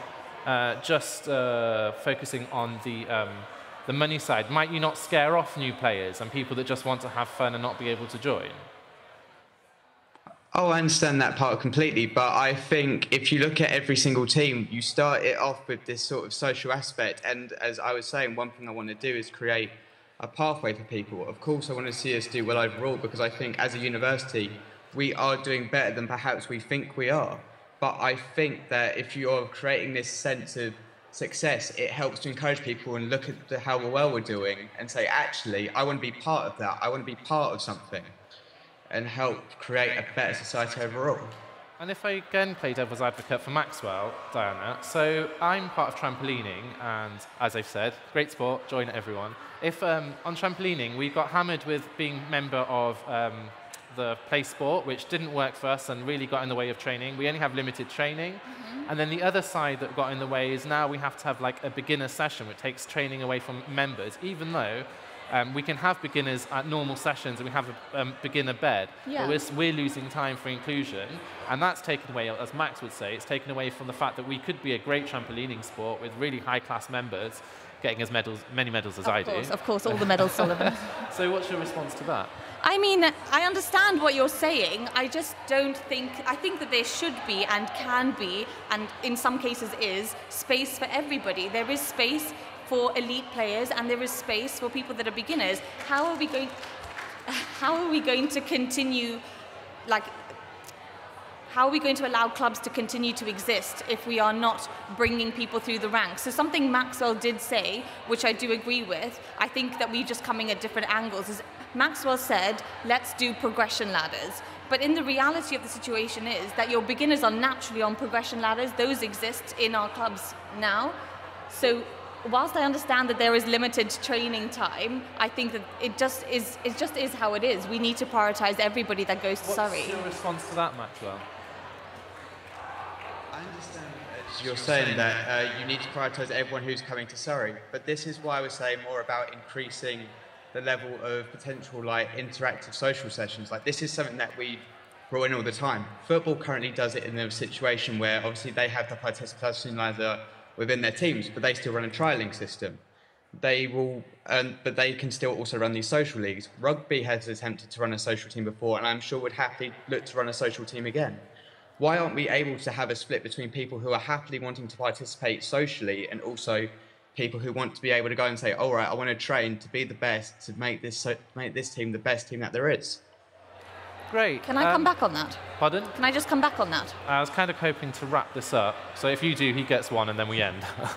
So can I or? Yeah. Yeah. So we're all kind of saying the same thing, but what Maxwell's trying to say is that we want to prioritise a section of people that are just elite players and a section of people that are just social. That already exists. We already have, men's football have 6 teams. So that exists, that progression exists, it's already in existence, so I don't really understand. Do you have a response to that, Maxwell? You get the last word on this mini debate. I understand that obviously you're saying it doesn't exist, but the situation is that we currently have a case of we have 6 teams, and we have many other teams within other sports, as in rugby has had 4 teams in the past, tennis has had multiple teams, hockey has multiple teams. It's a case of, for many of those people, it feels as if we can do really well on a Wednesday and nothing gets highlighted of it. Whereas actually, it's that case of highlighting, you know what, we're an unbelievable uni with unbelievable sporting achievements. Why aren't we highlighting this to help encourage that participation? Great, thank you. I want to also, if the audience, I think they both acted admirably. It's really nice to have debate between the candidates, and I think you both did really well, so I wanted to say that. And thanks for being great sports. And yes, I do mean sports because it is Team Surrey. Okay, we're going to come to the final round, which is really interesting. We have a question from the floor which kind of matches what I wanted to do as my final question to both of you anyway, so it's a quite nice mashup.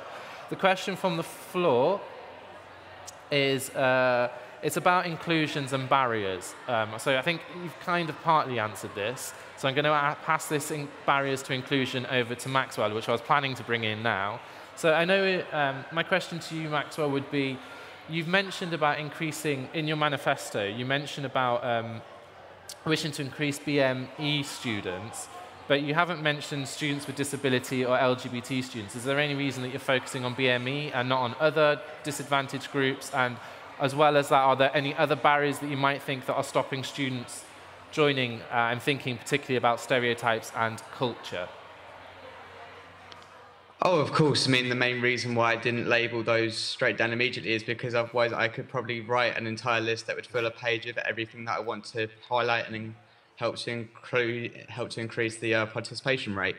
At the end of the day, BMAE is the one that immediately stuck out to me, but I would happily look to help to combat any form of stereotype, to combat any form of disability, considering that I myself suffer from a disability, and yet I am still able to compete. I would love to be able to help in every single way to make sure that people are able to compete at every single level, to break every single stereotype, and to make sure that yeah, sure, great. every single person can how compete. How would you do that? if we could have some details, what would you do to break down the stereotypes? Or what are you planning? What's your aim in this? Obviously, similarly to how Diana's put it, I do want to run a complete, obviously, equality, diversity, and sexuality report. I want to help to create that. I want to highlight the success of the minorities and the disabilities athletes that we do have, and help to show that people, look, you can do it. Please come and try, and please show what we can do. I want to show people who perhaps go against the stereotypes, perhaps of like females in rugby or in other sports, and help say, look, you can play any sport here that you wish to play. Just come and do it, please. Okay, great. And then I'm going to come to a final question to Diana. For Diana, I'm going to ask you,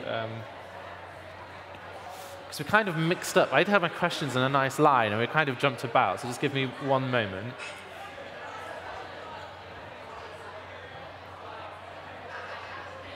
So I'm going to ask you about the employable me, because we've spoken about barriers to inclusion already. So for employable me, what this has been done all the time, and it still has low impact, has low uptake, and we have the financial side that goes in with it.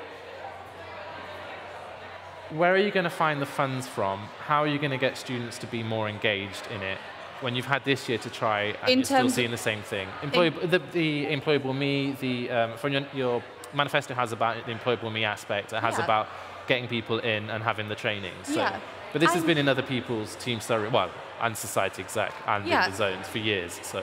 So the employable me aspect that I have on my manifesto is to show people how to showcase the skills that they've developed as club members, as a team member, just as a member of sport. This is a service that is currently already offered by the University of Surrey Careers Services. You can go in and get CV advice. We just want it tailored to committee members, so it shouldn't be that difficult. It, as far as I know, shouldn't cost anything. We just need to arrange it with the careers people. So I know that that's something that's very feasible and shouldn't cost any money. It just requires commitment, like you said, from the committee members. So I can't imagine that it'll be bad uptake, to be fair, because I struggled to write down why my committee position was good for employability. So there'll be more people like me looking for that kind of guidance. Great, thank you. I'm still not sure, it's probably because I can't really hear, I'm still not sure what is going to be different from one year to the next, but we're coming towards I didn't realise you were asking what was different. Well, I mean, everyone's mentioned what you've said, from what I can hear. Yeah. But it's just, that's what everyone says year on year, and we still haven't seen it be that much increase. I mean, I don't think we've had it as widely advertised as it could be. There are times that even as Team Surrey chair, I've missed the fact that there's a employable me event on. There are much better ways to share that information, like the standings. That's a place that you can go and be like, hi, Sigs, since you're here, should we communicate this issue to you? I think it will definitely come down to communication, in my opinion. Okay, great. Thank you to both our candidates. I think that brings us up to our allotted time. We've been chatting for quite a while. You've both done absolutely excellently. I've got one final question for you both. I'd like a summary, quickie, snap sentence about why we should vote for you, and a nice tweet handle to go with it. If we start with Diana and end with Maxwell. So a summary, basically. So vote for me. Snappy, quick, fast. Snappy's hard. Vote for me because I want everyone to be Team Surrey. Snappy handle. Oh, I knew you'd do this. Hashtag we are Team Surrey. And Maxwell, a nice, snappy, hard, fast sentence about encompasses your campaign, and a nice Twitter hashtag to go with it. Vote for me because I want to help Team Surrey achieve everything across all levels. And my hashtag will be maximising Team Surrey. Oh, I like it. Great. Thank you to both our candidates. Before I let them get off the stage, it will next be, we're having the Vice President debates come on. A massive well done for both of our candidates. Thank you for joining us and this debate. And remember, when you're submitting a question, it's via ussu.co/question time2021. Please be supportive of our candidates and know that your comments won't be anonymous. And we'll be back for the VP activity after a short break. Thank you and have a great rest of your evening.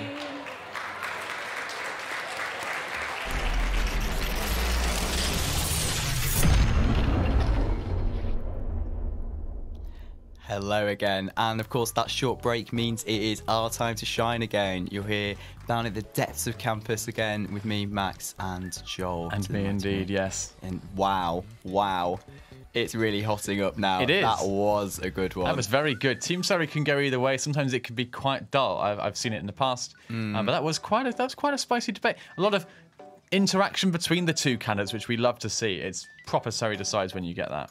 Yeah, a nice debate going on there, because at the end of the day, this is supposed to be a debate between people, and it sometimes be a bit difficult when there's, one candidate remote, one candidate in the room, but it worked quite well, I thought. I don't know about you. Yes, no, it did indeed, and without mentioning exactly what it was, because I don't think we're allowed to, no, of course. There was a point at which I said, I will finish my drink if such and such candidate answers in a certain way.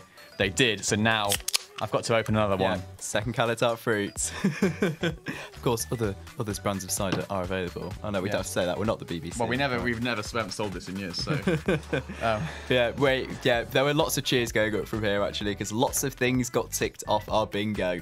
Inclusivity in sport that got mentioned. I'm sorry I didn't hear the question that got mentioned. Of course, it is quite loud in the marquee. It's very hard because of the way the marquee is laid out. It's very hard to balance between being able to hear the candidates and being able to hear literally everything else in the room. So it's quite windy though, and plenty of space still left in the marquee. So if you do want to go there, check out the candidates' performances in person. We've still got one more debate to go, and it's a big one coming up next. It is. And then when it finishes, it will end up being a good while after that in which you can still stick around in the marquee and have your beverages. Surrey Decides after party. So I cut you off. Yes, it is, of course, VP activity, where the big beasts come out to play. We have some absolute beasts. The VK drinkers, the citrus. I weapons. Can't think of something, to rhyme with that. Although, of course, not this year. But there's some big names coming through. You say not this year. Citrus comes back in 9 days in the marquee. Well, I mean, it's not really the same, is it? No, it won't be the same for a number of reasons, actually. I'll talk to you about that when we come back off air. But yes, that will be coming soon. But in the meantime, you will have our lovely punditry. Yeah. So I think what can we expect in the next debate? I think one thing for definite is lots of cheering. Well, no, not cheering, but lots of loud clapping, because this is a debate normally where there's lots of supporters in the audience. So expect to be seeing lots of the candidates' friends, people from their sports club, people from their society, and the atmosphere will be great. So again, I'll say it again. If you do want to go down to the marquee, that is where the best experience can be found, and also cheap-ish drinks. Indeed. Yeah. So we have 7 candidates for the activity. I have 6 manifestos on the official list. I'm not sure who we're missing, but that's okay. They may have also published other materials, obviously, online, but there's an official repository of manifestos that have a deadline of a certain time.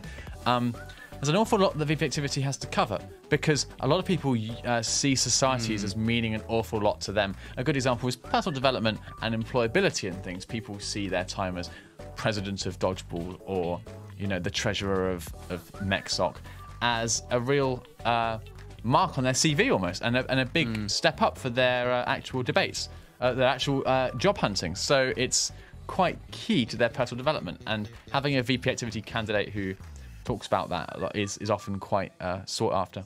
And I think one of the things we're going to see coming up next is because quite often with the different candidates, you'll have some people who've been heavily involved in sports clubs, some people who've been heavily involved in societies. But of course, VP activity, and this is the difference in the last 2 debates we've just seen. Obviously, that one was focusing on Team Surrey on sports clubs. The one before that was someone focusing on societies, whereas VP activity has to focus across all activity. So society, sports clubs, and other things in the union that are classed as activity, like employability. They have a big thing on. Thinking about some more topics that could come up. Obviously, we've got inclusivity, which we had a drinking game comment for earlier. Which do we have to drink if it comes up again? Because we're going to get quite excellent. Inclusivity in sport and everything, and sort of breaking down barriers. I'm seeing a lot of other unique ways in which we can get students engaged on the manifestos. Obviously, liberation in sports and societies comes up an Yeah. awful lot. Pardon me, that was a little dark fruits hiccup there. We'll ignore that. Yeah, and of course, if you want to check out the candidates' manifestos and see what they've got to say, or submit questions to us onto the chairs, you can go onto the union website and log in. The website to go to is ussu.co/question time 2021. That's and then you right. can see all the manifestos, and you can also submit questions, which might get read out by the chair on the stage. So do interact with us on there. A reminder, of course, that if you do enter your questions into that chat box, you will be publicly shown as initials, relatively anonymous, but behind the scenes, your name is stored, and therefore, if you put anything offensive or against the rules, then you will be brought up on it after the fact. So please don't do that. Yeah, but I mean, I would have thought we wouldn't have to say that, considering you do have to log in before you get to that page. Yes. So you're a bit silly if you think that that is really anonymous. Absolutely. But yeah, what were we saying? So yeah, I think one of the things about whether they're focusing on sports clubs or societies, I think we can expect to see the candidates who normally are heavily involved in societies try and press that they love sports clubs as well, and they back sports clubs, and there'll be the sports club people who'll be like, yeah, no, we love societies. I love societies as well. And I think we can expect some questions trying to catch the candidates out about that. You know, things like we were saying before, how many societies are there in the union? What is society standing? What does that do? There's going to be questions about that.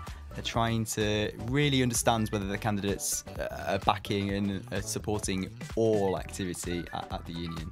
Absolutely. I've also seen, add this to your list before we start this debate, Teams.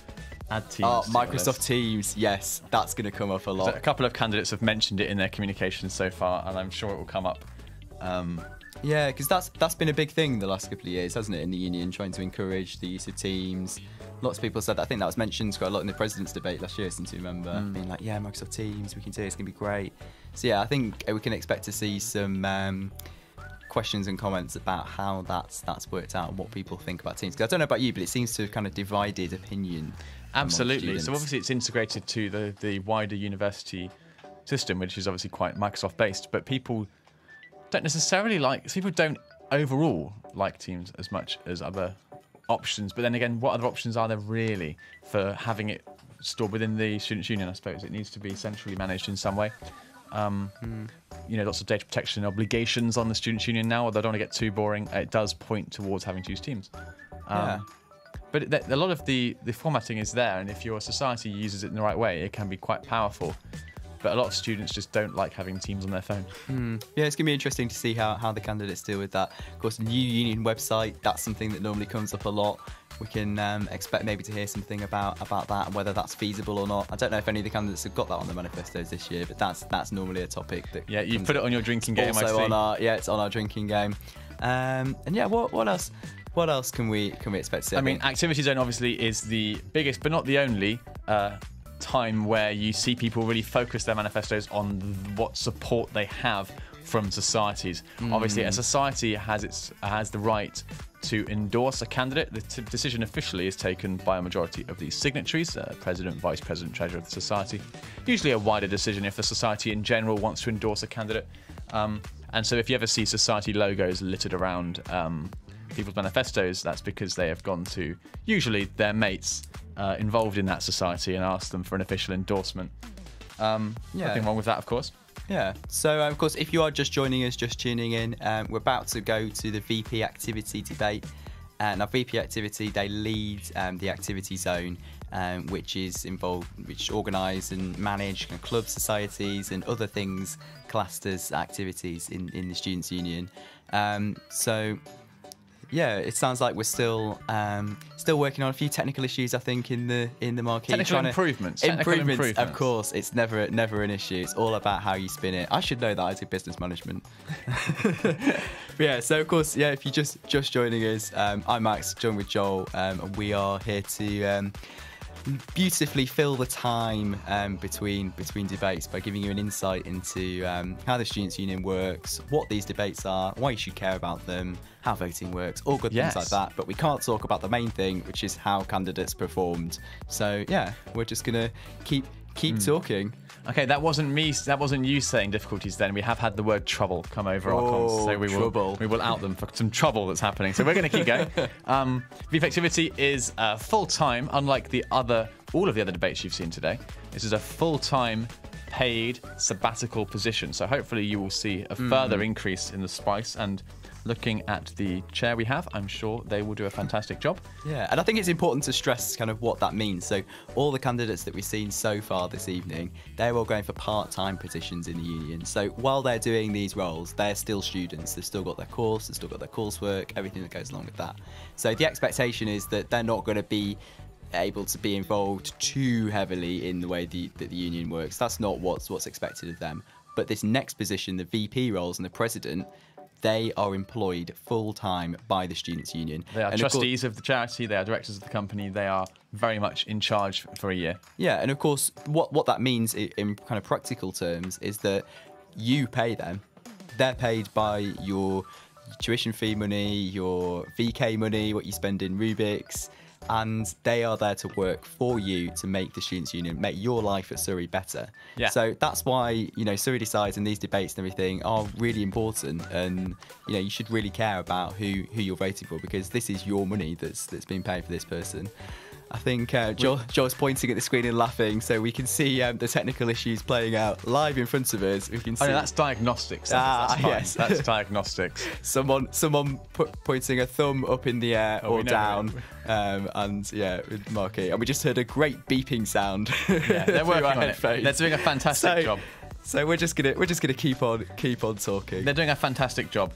So yes. 7 in total candidates on the ballot paper for this election. Quite a few for a single position, but it has been seen before, and it should be good to get a real range of opinions from across looking at the candidates we have and the sorts of things they've been involved in, really reaching out across the student populace in this debate. So all sorts of opinions should be coming in from very different perspectives. Yeah, and I mean, it's always an interesting one when you've got more people up on the stage and joining remotely as well, because it's difficult sometimes to get your point across of why you're different to everyone else. Everyone can end up sounding kind of about the same. So what kind of things would you, like, if you were a candidate, if you were giving advice to a candidate, what would you say to them? Like, how can people kind of stand Giving advice out? to a candidate? Yeah. You kind of need to find your unique selling point, really, don't you? You need to find out, what am I going to be able to say or get across as my primary seller that students will see, and they will put me top of the list, essentially, because they want to see that happen. There are not that many single-issue voters. Well, there are a number of single-issue voters, but not as many. People like to look at the manifestos in context. But if you come up with a killer selling point that sets you out from the rest of the crowd, then certainly you will catch people's attention, and that can lead you to the top of the votes or quite high up there. Of course, as you will all know, and I'm going to tell you again, we have a single transferable vote for these single candidate elections. So you still rank the candidates 1 to 7, or however you'd like to do it. Your number 1 choice gets your vote, and then we eliminate those who are below a certain threshold, and those votes get distributed back up. So it always makes sense when you come to voting, which will open tomorrow evening after the presidential debate, to rank your entire ballot, which means that you can sort of pick between the other candidates if your number 1 favourite candidate isn't necessarily a winner. Yeah, so I guess what that means in kind of practical terms is, let's say you think one candidate is likely to win, but you would rather vote for a different candidate, a candidate you think is not likely to win. You can put that candidate first as your first choice, and then you can have kind of like a kind of safety net vote as like your second, third, fourth choices. So the candidates who you think will probably be towards the top of the 2, but they're not exactly your first choice, but you'd rather see them over a different candidate. And you can kind of do it that way. So it makes sure that you can vote for who you genuinely think is best, rather than having to think about how the vote there's less will of a play need out. for tactical voting that you might expect, say, when electing your MP. You might think, oh, I don't like, not naming any parties, I don't like the blue party, perhaps. And so you have to pick the party that is generally second, because you don't want the blue party to win. You can essentially still do that. You don't need to do that in this debate. You can just pick your favourites, and if it turns out that your candidate is going against a candidate you don't like, it works out. It still works out. No tactical voting really is required, especially for these single position ones. Just genuinely rank the ones that you like the most, and your vote will be counted in the most appropriate way. Yeah, now I've got some exciting news. We have had a comment come through for us, which is great because we've got time to fill. So someone said, I think about my comment of how they're getting paid. Of course, this next position, their full-time paid role in the union. Someone said, if I'm elected to the SU, I will accept my salary in Fortnite V-Bucks. Or maybe Dogecoin could be an alternative as well. Yeah, I think that just shows how kind of old I am. I don't really know what any of those things mean. We are getting a bit older, Yeah. Max. Of course, do keep your comments and your questions coming through. If you want to add those on, you can go to ussu.co/question time 2021, and we can see those, everyone at home can see those, and the chair can see those as well. So if you do have a question for the candidates that pops into your head during the debate, submit it on there, and you never know, it might get read out. Lovely. So I'm just waiting on final word from our official show caller when she tells us that she is ready for us to wrap up. But for now, we're pretty much ready. We've got our 7 candidates pretty much ready. Our soundy friend is also still on stage. I think we've still got, looking at what we can see in front of us, still got a few more minutes to go. Yes, perhaps a little bit, yes. We'll keep going we can keep on talking. So yeah, if you're just joining us, I'm Max, joined with Joel, and we're about to watch the VP activity debate. So if you're just tuning in, this is it. This is the big one of tonight. Tonight, of course, was the activity zone night. So we've already seen the activity zone and the part-time positions, and we've seen the societies chair who looks after societies, and the Team Surrey chair who looks after Team Surrey. And those are all the part-time positions where they study for their degree alongside being involved in the union. And then now this is the big one. This is the VP activity. They lead all those people who we've seen already. They're full-time paid to for a little taster of what's to come tomorrow. Tomorrow is the big one, the one that everyone waits for. This is the spice night. Yes. So we start with I presume this is the order. We start with the voice zone of part-time students who are or part-time officers who are students who are going to be involved in your academic voice, getting you represented in the union. We then probably have the vice president voice, who is a full-time paid position, taking a year out to lead that zone. We will have the union chair, who oversees the whole thing, is in charge of accountability, but it crucially is a part-time unpaid position and is there to generally provide accountability to the students' union and the elected officers, but also lead a few things like the exec committee. And then it's the big one, it's the president of the union. I say big one, still paid the same as the vice presidents, I believe, but holds the top position in the union, really, essentially. And leads the team, leads the whole team, is kind of the the figurehead, liaises with the university on a number of issues, sits on university councils and things like that. Yeah. So that's what you can look forward to tomorrow. It's going to be very exciting. It kind of heats up in order. We've seen that last debate hotted up quite a bit. There's some more drama, some more kind of probing questioning on people, and that's only going to increase from now on. Yes. It gets better and better, and then tomorrow. And normally there's a little bit of a surprise, some kind of surprise that happens in the president's debate. So you're not aware of any of that, so we haven't got to say anything. I'm not. I know nothing, which is actually great. I'm enjoying it. Okay, but I've understood that we are now ready to go live with the 7, or however many have shown up, candidates who want to be the vice president activity. So I will hand you back to the marquee. We'll see you afterwards. Enjoy.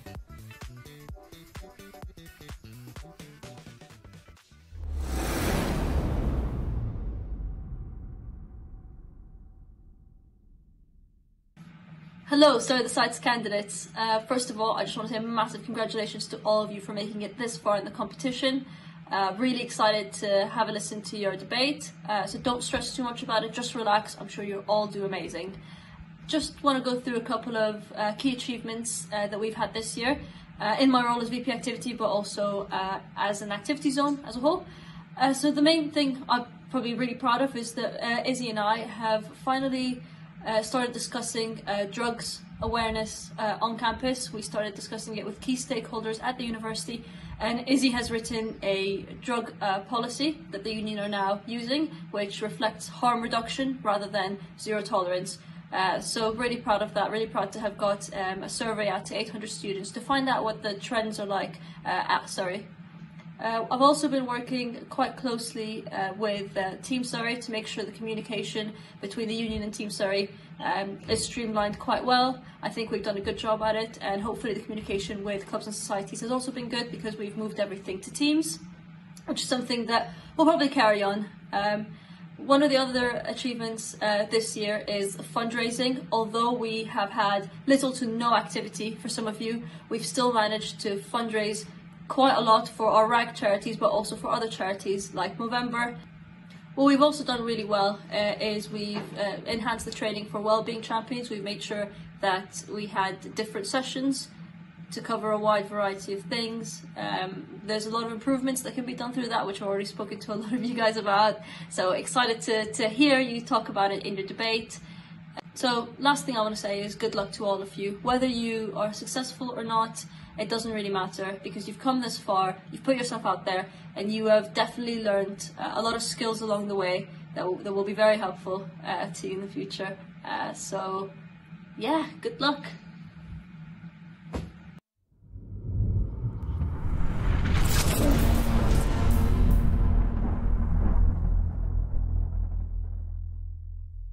Sharing the debate for VP Activity, Bethany Dawson.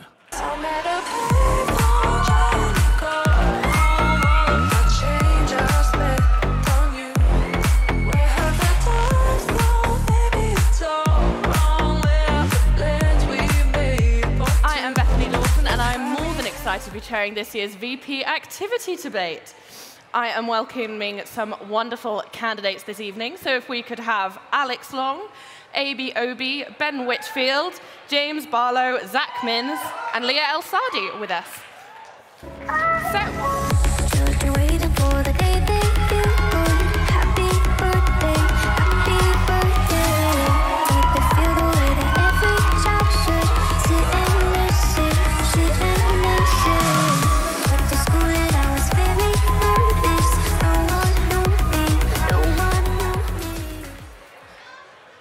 Hello, everybody. Please note we also have another candidate who will be on the ballot for this role, Harsh, but they will not be joining the debate tonight. This year, we're taking comments and questions on our website. Whether you're in the marquee or watching from home, head over to ussu.co/question-time 2021. Please be supportive of our wonderful candidates and know that your comments won't be anonymous. And another quick reminder to show your appreciation by clapping, not by cheering, is cheering is against COVID restrictions. You can blame Boris for that one. Right. Starting from my left, if the candidates could introduce yourself and why you're running for the role. Hi. Is it on? It's on. on. Lovely. Okay. Hi, I'm Zach. I'm the chairman of men's football this year, and I'm running because I want to use my experience in the time that I've been at uni. I've been an intramural football activator. As I said, I've been the chairman of men's football. I've gotten to know Team Surrey very well. I'm really keen on increasing participation, and yeah, I just want to use my experience and yeah. Sure.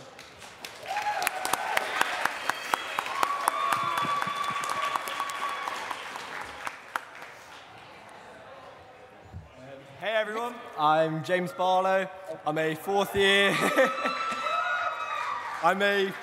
accounting and finance student, the current student at Surrey Business School student content creator, an experienced dodgeball committee member, and the old Students' Union community assistant, if you can remember back that far.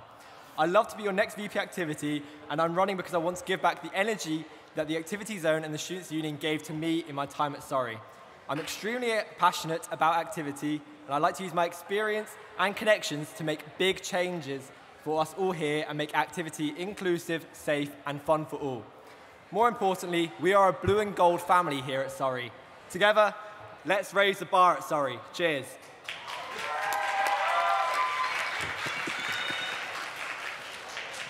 Hello, my name is Ben. I'm the Vice President of the Surrey Taekwondo team. I'm a fourth year physics student. And for me personally, I'm running because my uni experience, the best part of my uni experience has been the sporting sort of, the whole sporting thing. We have the SSP with all the wider clubs. It sort of reignited my passion for sport. And I want every one of the students here at Surrey to be able to experience that without any barriers in between. So things like reducing anxiety for returning to sport because of COVID. A lot of people will not have been participating very much, and I want them to be motivated. And I also want to remove any financial barriers in between people participating in sport at the uni.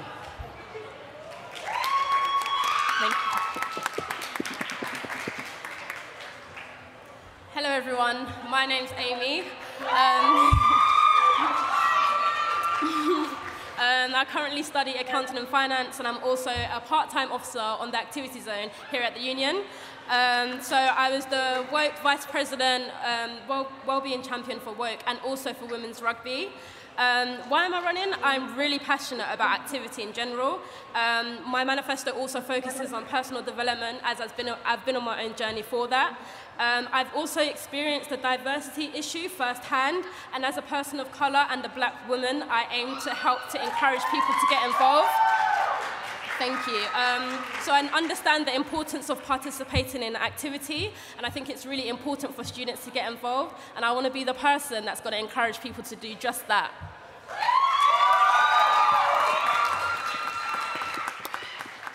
Hi everyone, my name's Alex. I'm a final year criminology student.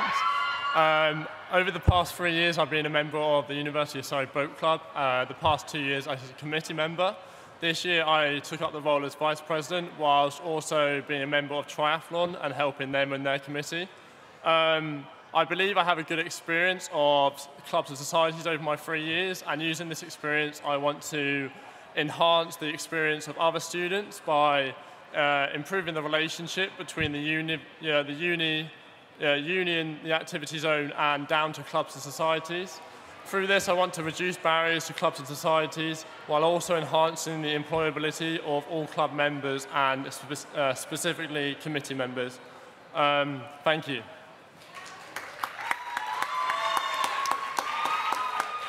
We also have Leah joining us online, and I'd love if they could introduce themselves.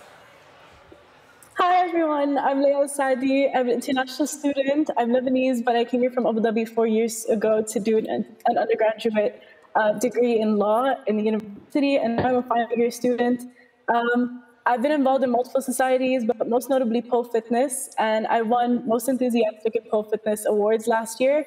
The reason why I'm running is because I want to inspire people to join societies, because I feel like there's so much room for self-growth, and it just pushes you to be the best version of yourself without overwhelming you.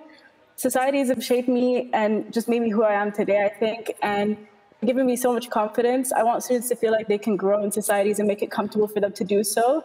And I also want to ensure that there's no barriers that discourage them from joining, because that's just not fair. Thank you.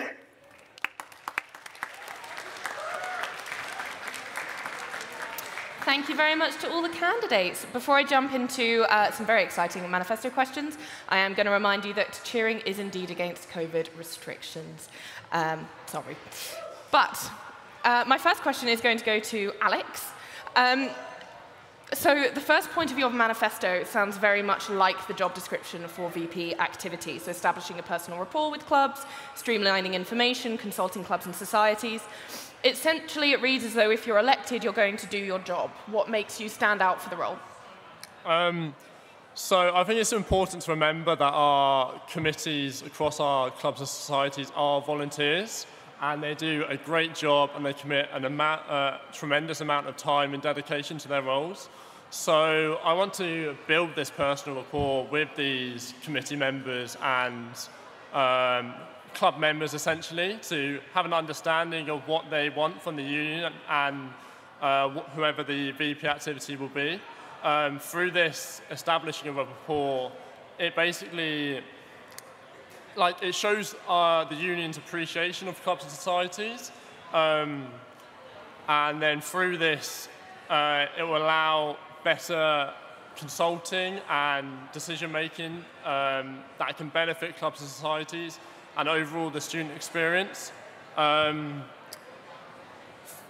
highlighted on about streamlining information. I know this year especially it's been quite hard with everything moving over onto Teams. But I feel like if we can declutter the information and have greater transparency, it provides a better experience for students and committees and societies as a whole. Brilliant. Thank you very much. My next question is... I know my voice is exciting, but it doesn't need to be that loud. My next question is going to go to Amy. How do you plan to increase the number of people of colour in sport? And on this note, the Activity Zone did want to do that this year. As a zone member, how did you contribute to this? So, I've definitely understood that the number of people of colour in sport is actually extremely low. So based on the statistics that we have from 2 years ago, actually only 3% of individuals that are in clubs are black. Only 12% that are in clubs are Asian, and 5% of them are none of above, and 79% of them are white. So we can definitely understand that there's a clear difference between this. So my aim is to increase participation of people of colour, and this will be done through encouraging sports managers and societies. So I know this is something that the Hellenic Society and Arab SOC also have, but I know also Surrey ACS, we had it for a little bit. But this is something that definitely needs to be brought in. I think that having somebody that is similar to you will encourage you to get involved in the sport. I would like to encourage sports managers to actually create teams so that they can compete on an intramural level. So this means that you can compete against different universities, obviously COVID dependent. And I think that this encourages people to bring a friend. It breaks down the language barrier. It breaks down the barrier of feeling like you're the odd one out. And I think that overall it will encourage people and also just break down that anxiety of joining in the first place. Brilliant. Thank you very much. Thank you. So you're going to be creating sports leaders within societies. Sorry, say that again? So you're going to be creating like sports leaders within societies. A sports manager, yeah. Okay, brilliant. Yeah, thank you. Just That's to right. clear. Yeah. Thank you very much. Ben, my next question is for you. Your job is going to be to welcome people back with open arms, but this doesn't really feel like a policy, more what we'll do as the wonderful Students' Union we do indeed have. So what's kind of going to be special about you if you're elected to do this? So one of the main things I was hoping to introduce when we're inviting people back in is to have this idea of sort of sports angels. So these will sort of be volunteers who will sort of put themselves forward. So any people who say aren't particularly motivated to come back to sport, or who might feel a bit anxious, or any freshers that have come in who have gone in from having to do their A-levels in these sort of weird environment, coming straight into uni, they have, if they don't necessarily have a sort of a good group of friends, or they're not getting on with their flat, they can find one of these people, these volunteers, and they can go with them to do whatever sport they choose, just so they can feel involved, not feel sort of like lonely. And then once you get involved in the sport, usually you want to carry on. It's usually that first step, sort of getting to the sport in the first place. Then you have a weekly thing, and you look forward to it, and it just enhances the whole sort of uni experience. So yeah, that's what I want to introduce. So sort of do that. Brilliant. Yeah. Thank you very much. My next question is for James. So you're pledging to try and fight for a day off when varsity comes around each year. A number of VP activities have already tried to do this and they have failed. So tell me a game plan to make it work this time. Is this working? Hello. So my game plan's nice and simple. I've already spoken to the Vice Provost of Education, and I had a really lengthy hour-long conversation with him about the BAME gap in sport, but also about varsity. And after a long conversation with him, I basically said, do you think this is possible? He said, A, it was a great idea, and B, he said varsity could happen. Moreover, I spoke to some more union reps, and they said that the ball is already rolling on this and that their conversations have already begun. It more relies on having good organisation and getting it talks beginning early with Royal Holloway, with Team Surrey, with the more important people in the University of Surrey, and getting it done early so we can have a day off of varsity. So everyone at the University of Surrey can have a day off of varsity and enjoy the day without worrying about their education. Thank you. Thank you. Zach, you're pledging to have a sports and societies collaboration. What happens if the societies don't want to? How do you pair them? How is this going to work? Okay. So basically my idea revolves around sort of connecting societies to clubs. And you're absolutely right that obviously some societies won't want to pair with certain clubs, purely by choice. Obviously not everyone wants to play certain sports. The idea is that we first ask the societies which clubs they may be interested in, so which sports. We sort of take the pairs which would look most likely. And of course, societies can obviously collaborate with more than one sport. It doesn't have to be a one-to-one basis. The idea is that once we have those meetings, we can start to break down those barriers. and obviously increase participation from there rather than people being in their own bubbles. A great example of this is in the intramural leagues. Obviously, I'm always going to reference football because that's where I am. But in the intramural leagues in football, we have some amazing intramural teams, Arabic Soc, Hellenic Soc, ACS. And we've always wanted to get those players, obviously these very talented players, into the men's football club. And so we've been looking at what can we do as a club to make that more comfortable for them to come along. And I thought of this idea of these one-to-one meetings because, as I said,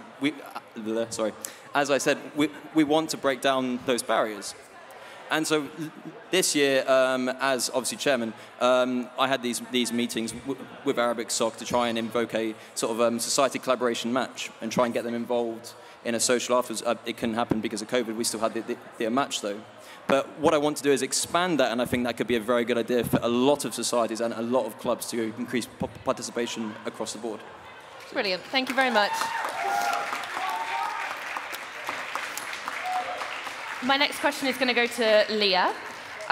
So looking over your manifesto, I struggled slightly to find specific policy pledges.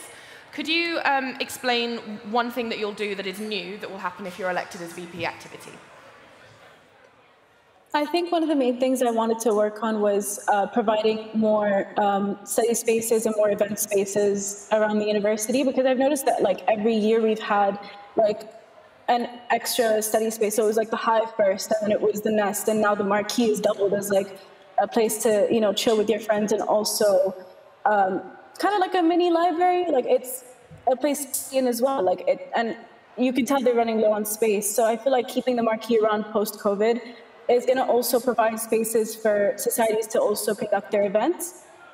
That's one of the main things I want to work on. And another thing is providing workshops. Like, so for people that want to kind of go into society but feel like they want to hone particular skills first, I feel like that's also something I want to work on.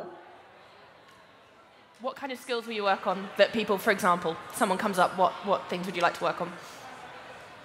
So I was thinking like public speaking and debate. I'm sure there's already like something for public speaking, but like even the most specific skills, like let's just say you want to join something like musical theater or mad stuff, but you're afraid of like possibly not having all the skills that you need. And like I feel like it also plays a role in participation as like being afraid to join because you feel like you're not up to the same level. I feel like that would provide like some kind of like balance for anybody that's kind of anxious about it. I know that that's something I would have appreciated, and I spoke to other people about it, and I feel like that's something that would work well if it was actually implemented. So specific skills that anybody would be speaking to me. Sorry, I can't hear. No, you're doing good. Okay. Yeah, so if somebody has like any specific skill that they'd want, and then if there's enough people that want it as well, I'd want to work on implementing that. Brilliant, thank you very much. So, now I'm going to go to a question from our wonderful audience to all of our candidates. What will you do to increase active bystander awareness, other than the bystander awareness training we already have? If we can go from my left, please. Sorry. I can repeat the question if you want. Sorry, I just can't speak today. No, so as you mentioned there, the bystander training is very important. Aside from that, one of my manifesto points is looking at club cultures, right? So we have a lot of talk nowadays about the. I think there's been some very good manifesto points for you guys where you've mentioned the locker room talk, which is a very getting rid of that locker room talk, which is very, very important. And I think in general, just improving club cultures, looking at them, assessing them, and seeing where we can improve and seeing where some problems may be is critical to things like bystander intervention. Sorry. So yeah, that's what I would say. Yeah. Brilliant. Thank you. James? So I think it's really, really important that we advertise the services we have available at the university. We have a brand new, a service called Report and Support, which is absolutely amazing and is perfect for highlighting cases of injustice against people saying things that they maybe shouldn't, doing things they shouldn't, and feeling scared that they can't talk up. Report and Support is an amazing tool that students have on hand to make sure that they can stand up against these injustices and make sure that justice is kind of served. And hopefully that makes Surrey a better place and more inclusive for all. Thank you. Thank you. So yeah, I think it'll be good to introduce sort of the bystander training for signatories for clubs, just so that the sort of top level of leadership have that sort of good general idea of what should be going on. That should trickle down into the society, especially when you have all these new influx of people who want to be social and mingle together. It's very important to make sure this training is sort of with all the presidents and signatories of the clubs, just so that it's sort of like in check, stuff like that. Brilliant. Thank you very much.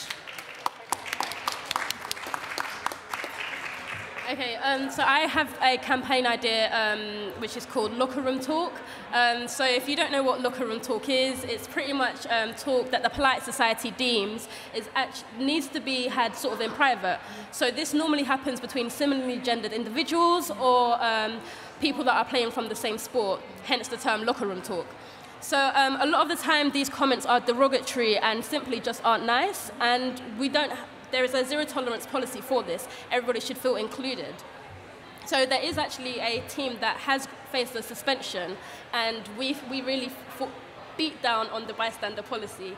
And so with this locker room campaign, the idea is to also make use of your wellbeing champion, your other signatories, and also the report and support system, because it is anonymous.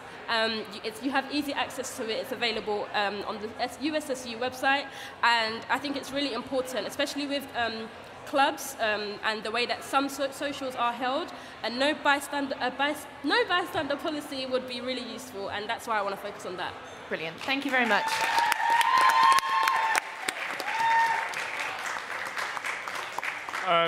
For me, it's all about raising the awareness of bystander attitudes and putting across the values and attitudes that our clubs and societies hold here at Surrey. I know the Team Surrey Code of Conduct is in place, and making sure that all our club members, societies, and our committee are aware of the attitudes and values that the union implements. Also, I think it's important that we facilitate conversations and raise awareness of this. I think sports standings and society standings can be a great way of raising awareness of this, and having designated sessions for this can really start as a way of starting the interaction and facilitating these conversations. Thank you very much. And now passing the question to Leah.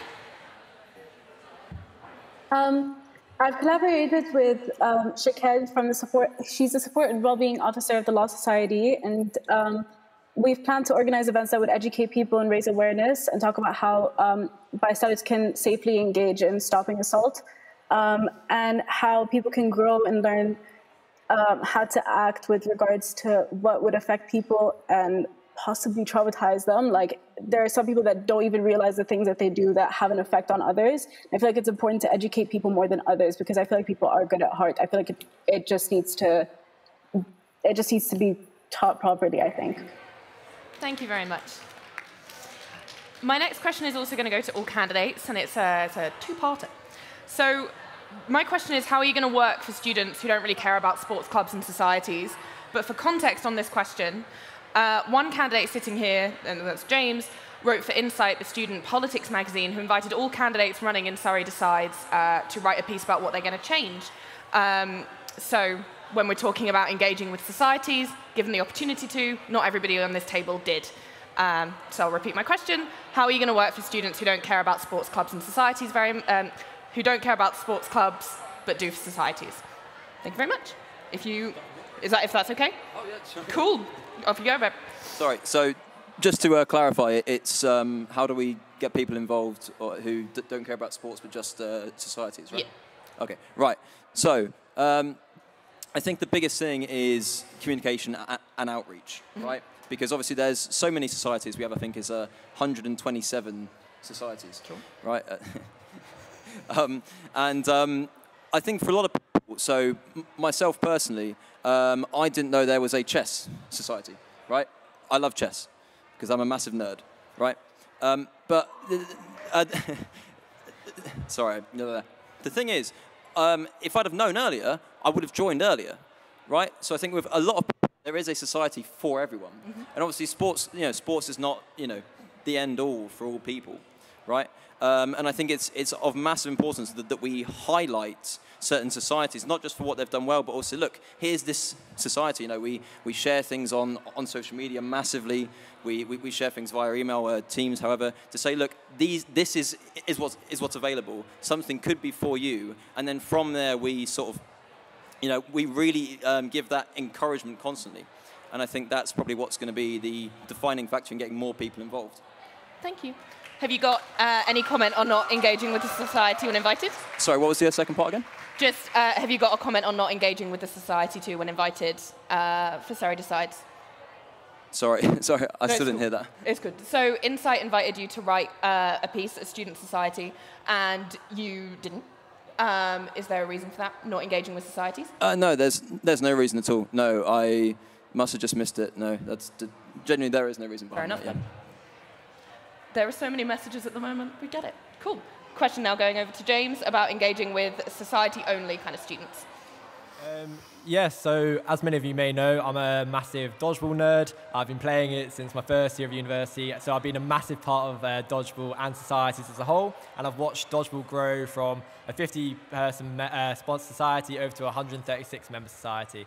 I obviously did write an article for Insight, and I was kind of shocked to see that other VP candidates didn't, but again, it's very intense. I understand the stress. Like, I'm not surprised in the slightest a little bit. What I would say, though, is that we have many amazing, incredible societies here at University of Surrey. Things like the Marrow Society, who are actively seeking to improve marrow donations to students and people that need marrow across the country. You've got people like Stag TV and Stage Crew Tonight, who are unsung heroes of the Students' Union, and things like this wouldn't be happening without them, and give them a little clap, like they deserve it. And they're unsung heroes, and they deserve more attention to themselves, and it ties in nicely with my 7th point in my manifesto about increasing marketing from the University of Surrey and the Students' Union.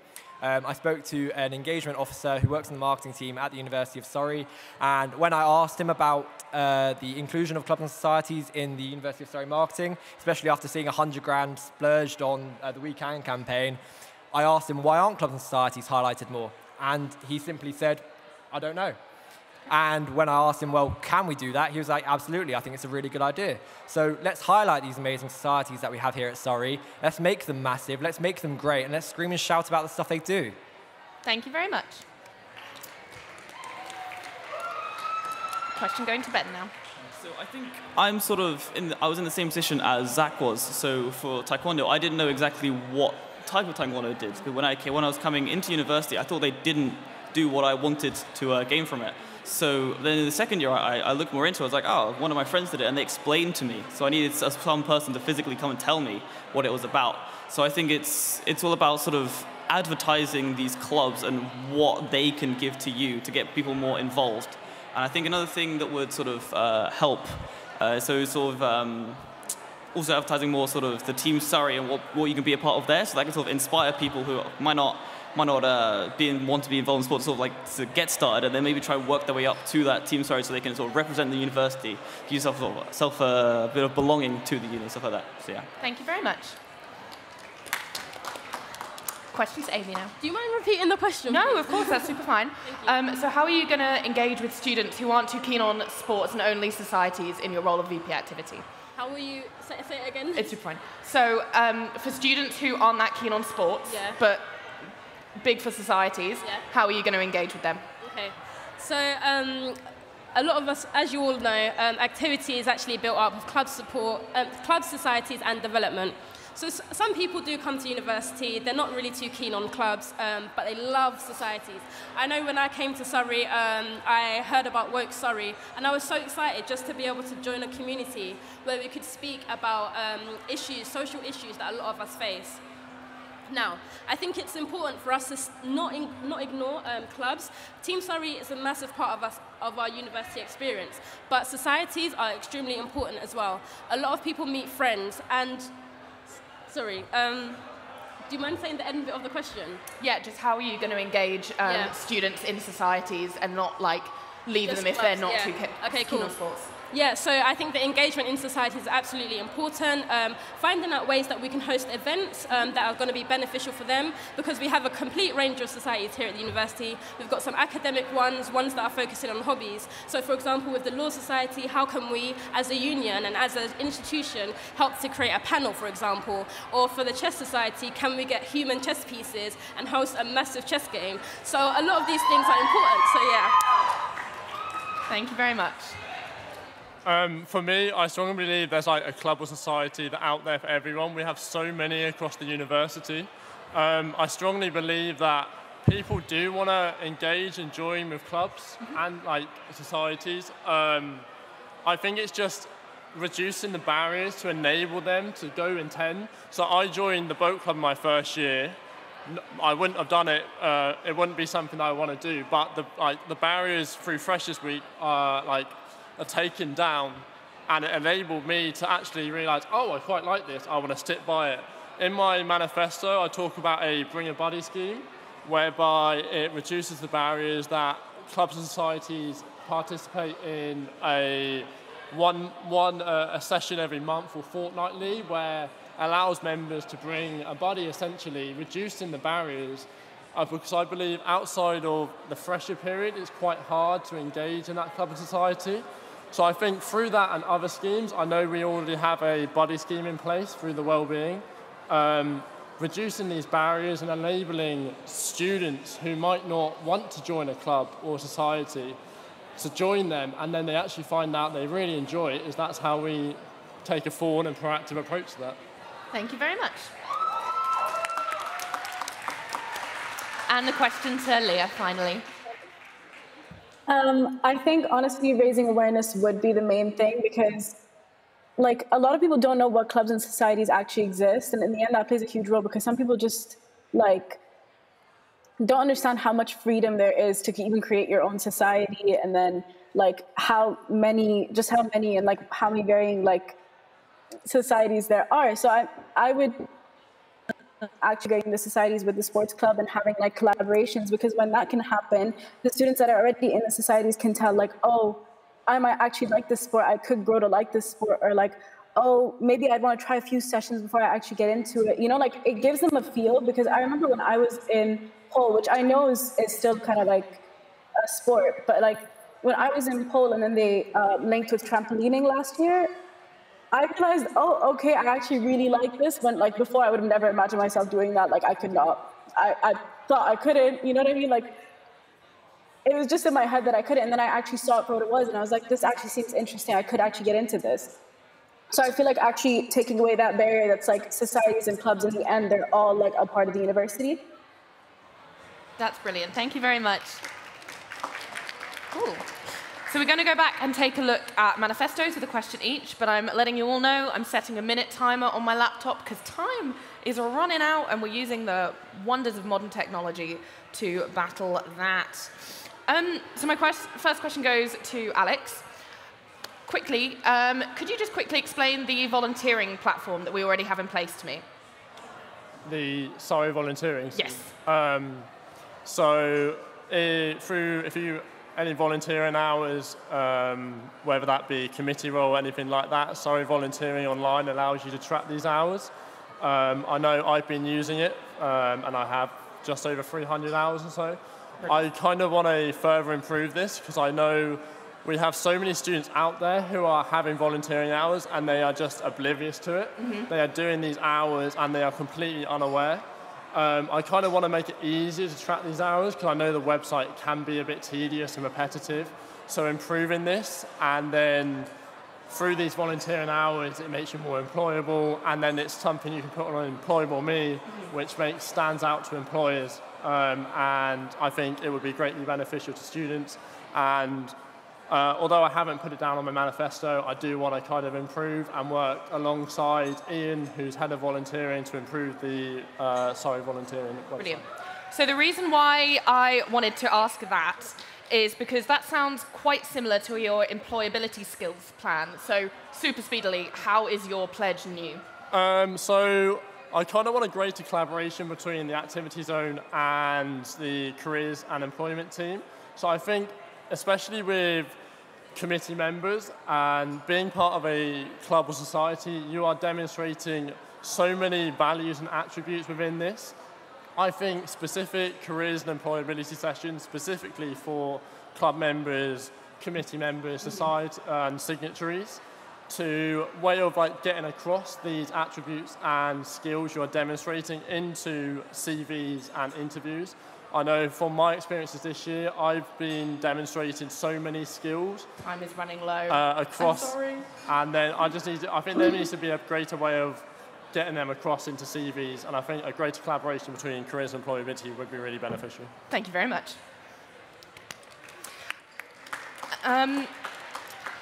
So my question for Amy is, what is an entrepreneur panel? That is a promise, and I'm intrigued. Okay, so I'm a member of Surrey Student Enterprise. Probably one of the highlights of my university experience. It is through that my company, That Feeling When, was born. It all started off as a conversation with the manager there, and it really actually made me realize that my idea is actually not that bad. So just simply through how my experience went, I want to encourage people to actually realize that there is a CEO in you. You just don't know it yet. So I would so love to host an entrepreneur panel from different individuals from different industries and sectors in the world that we have. I'd really love to get some recent Surrey graduates and alumni, and also some students that we have here, because some of us have businesses. So I'd really love to showcase what we have and to encourage people to start their hobbies and to really engage with what they love. And that's time. Thank you very much.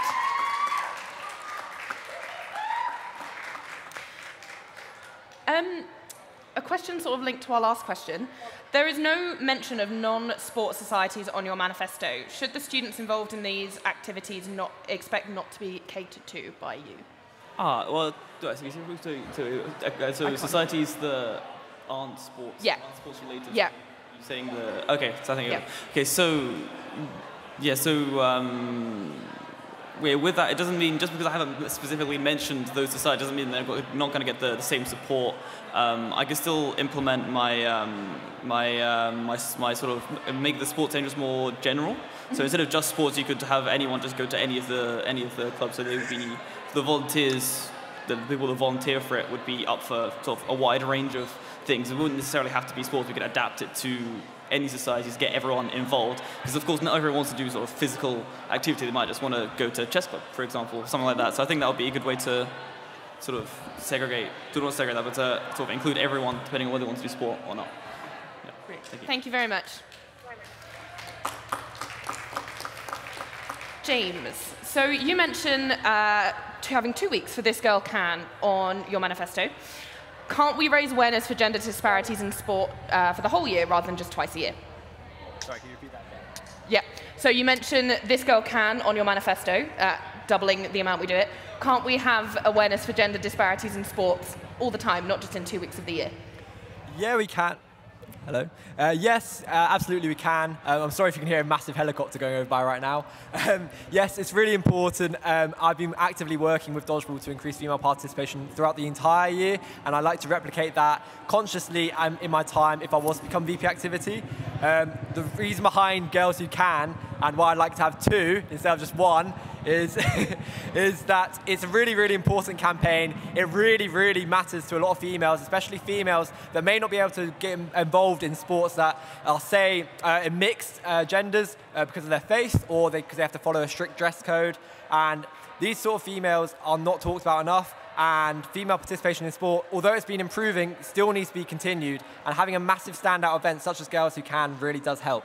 Thank you very much. Hi, Zach. So Pulse data shows that the vast majority of students already know about clubs and societies. You say you're going to pledge awareness, like make people more aware, but people are already aware. If solving things like loneliness was as simple as joining societies, then this wouldn't be an issue. How are you going to further this more? Does that make sense? Sorry, what was your question at the end there? How are you going to solve awareness? You say you're going to solve awareness when it's not really. People are already aware of sports and societies, so what can we do more? Right, no, so I think people are aware of sports and societies, but when you have, these, feelings in these conditions, such as anxiety or loneliness, yes, that you might be aware of them, but you may feel very uncomfortable to actually put yourself out there and get going to them, right? And so I draw back earlier to my point about the one-to-one meetings with these societies and their clubs. Sorry, a big part of that is these societies giving that outreach and saying on Insta, look, we're having this session with this club, especially if you're not a part of this society, do come along and try and get involved. And I think, like I say, it is very, very difficult to sometimes push people out of their comfort zones. But the more we encourage and the more we say, look, societies, pop this on Insta or pop it on Facebook, just a nice little message. And it can really go a long 10 way. seconds. Okay, you good? Thank you very much. Right to time.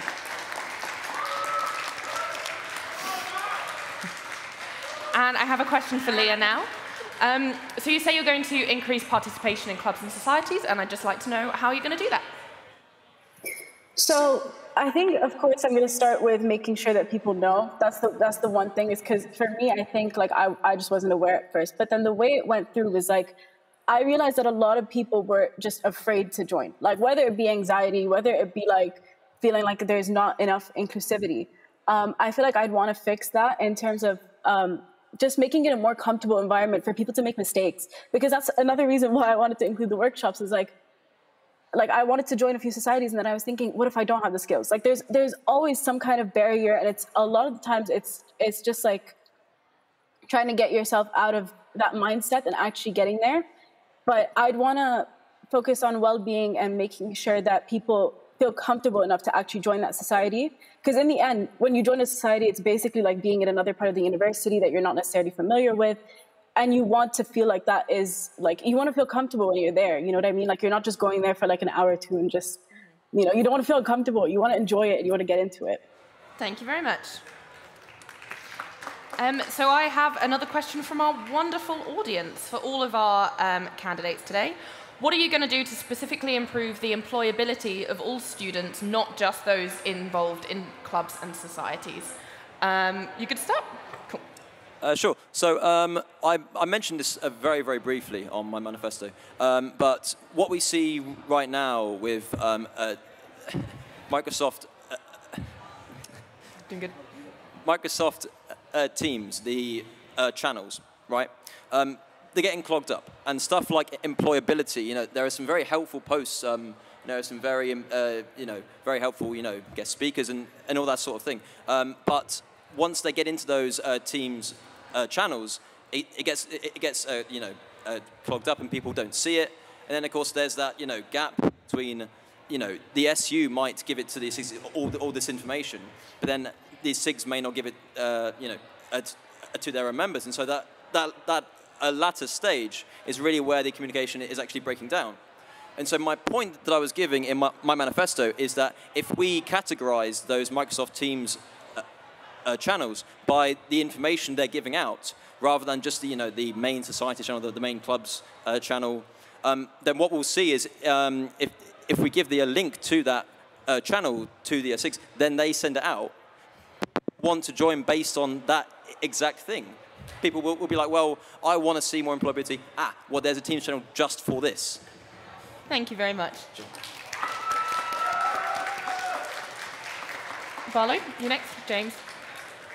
Yep, so it ties in with point 8 on my manifesto, which is enhanced skill sessions for committees.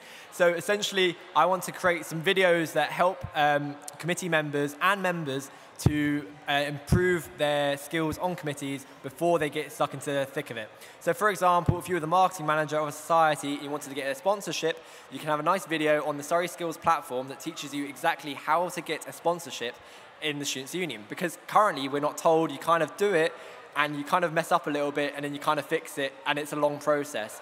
So by having a skills platform that has more skills on it for multiple roles on a committee, it will A, improve a person's CV, and B, improve the skills. And there's a current skills shortage inside committees right now because of the COVID pandemic. And so if we improve skills on committees for people, we can then teach them about how they can educate them about how to use these skills and how to scream and shout about them on their CVs. By screaming and shouting about them on their CVs, they can talk about these amazing experiences by getting sponsorships, by hosting massive events, and you'll be able to block out an entire CV with just an experience within the Students' Union. And yeah, it's really important. Employable Me is so important. Let's scream and shout about it. Thank you very much. Yeah, so I think it would be a good idea, some way to get everyone involved would be use some of the signatories from some of the clubs who would volunteer themselves to give sort of in-person talks or events sort of underlining the importance and the employability that they've gained from their time in the clubs. So that not only would that get everyone involved from the clubs and from non-clubs, but it also maybe encourage people who maybe aren't wanting to be part of clubs and societies, maybe get involved because they see that, oh, I could run for this is good for my employability, this will look good on my CV, and it will get everyone, and not, yeah, so yeah, it will sort of improve sort of everyone's sort of employability and get people involved in societies, which is what I want to aim to do if I'm the Brilliant. Thank you very much. Amy? Okay, so one idea that I actually had for this was my personal development campaign, and I'd like to run this through Employable Me. So a lot of students are actually involved in clubs and societies, but a lot of us actually aren't. So I think a personal development campaign will actually help to increase your employability skills. And to be honest with you, a lot of us don't focus on personal development enough, and I feel like in the activity zone it's actually a bit pushed under the rug, not intentionally of course, but I think that hosting some sort of workshop or campaign would be really beneficial, and also just streamlining the communication and working with university communications would be really helpful as well. But not only that, for international students specifically, I think we should be focusing on them because it is in the 2021 cohort that they actually received an extension on their visa. So it's now for 2 years. So a lot of them end up going back after their studies because they worry about visas and they worry they won't get the employability. But now they have more time. They have more time to stay. They have more time to get a job. And this is also easier for employers to employ them. So yeah, that's that. Thank you very much.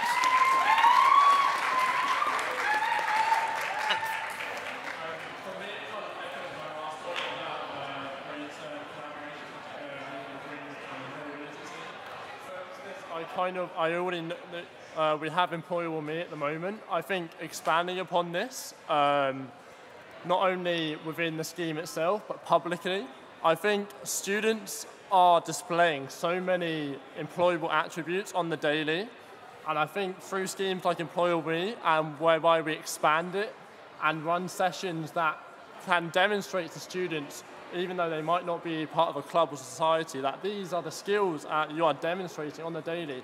You are working towards, in a very hard environment in COVID-19, you're displaying adaptability. These are what employers are looking for. I just think the students need guidance, and I think collaboration between the activity zone and careers and employability team to put on sessions to provide to students to demonstrate how you can display these attributes across to employers. Thank you very much. And question going to Leah now. I honestly think that in terms of joining societies in general, like I understand that there's so many people that cannot join societies for whatever the reason may be. Like some people just need like a quick skill that they'd need to gain, and that's why I thought of workshops.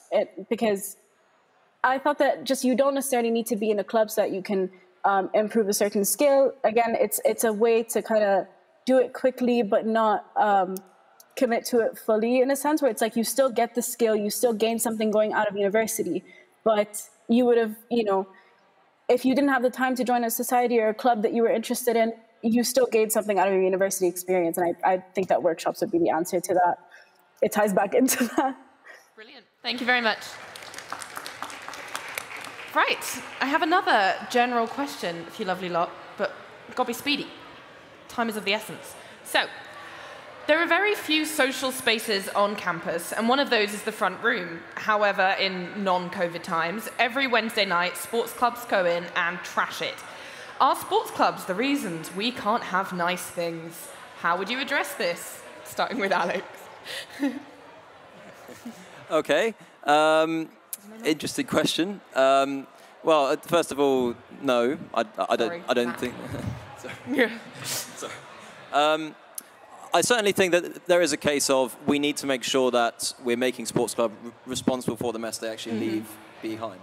And obviously, with the lack of socials this year, yes, we can't really dictate and say, look, this has happened this year, this hasn't. And we can't say this society or club has done this and this hasn't. But moving forward, that's definitely a very good point. Yeah, as much as I don't think that we should say, this club, you've done this, you need to clear up this.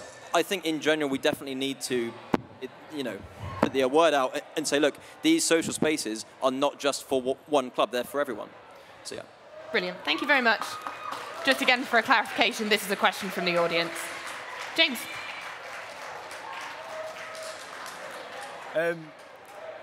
Yeah, so on my community assistant placement, it was actually my job to actually go down into the front room every Thursday morning and every Monday morning to... Did you enjoy it?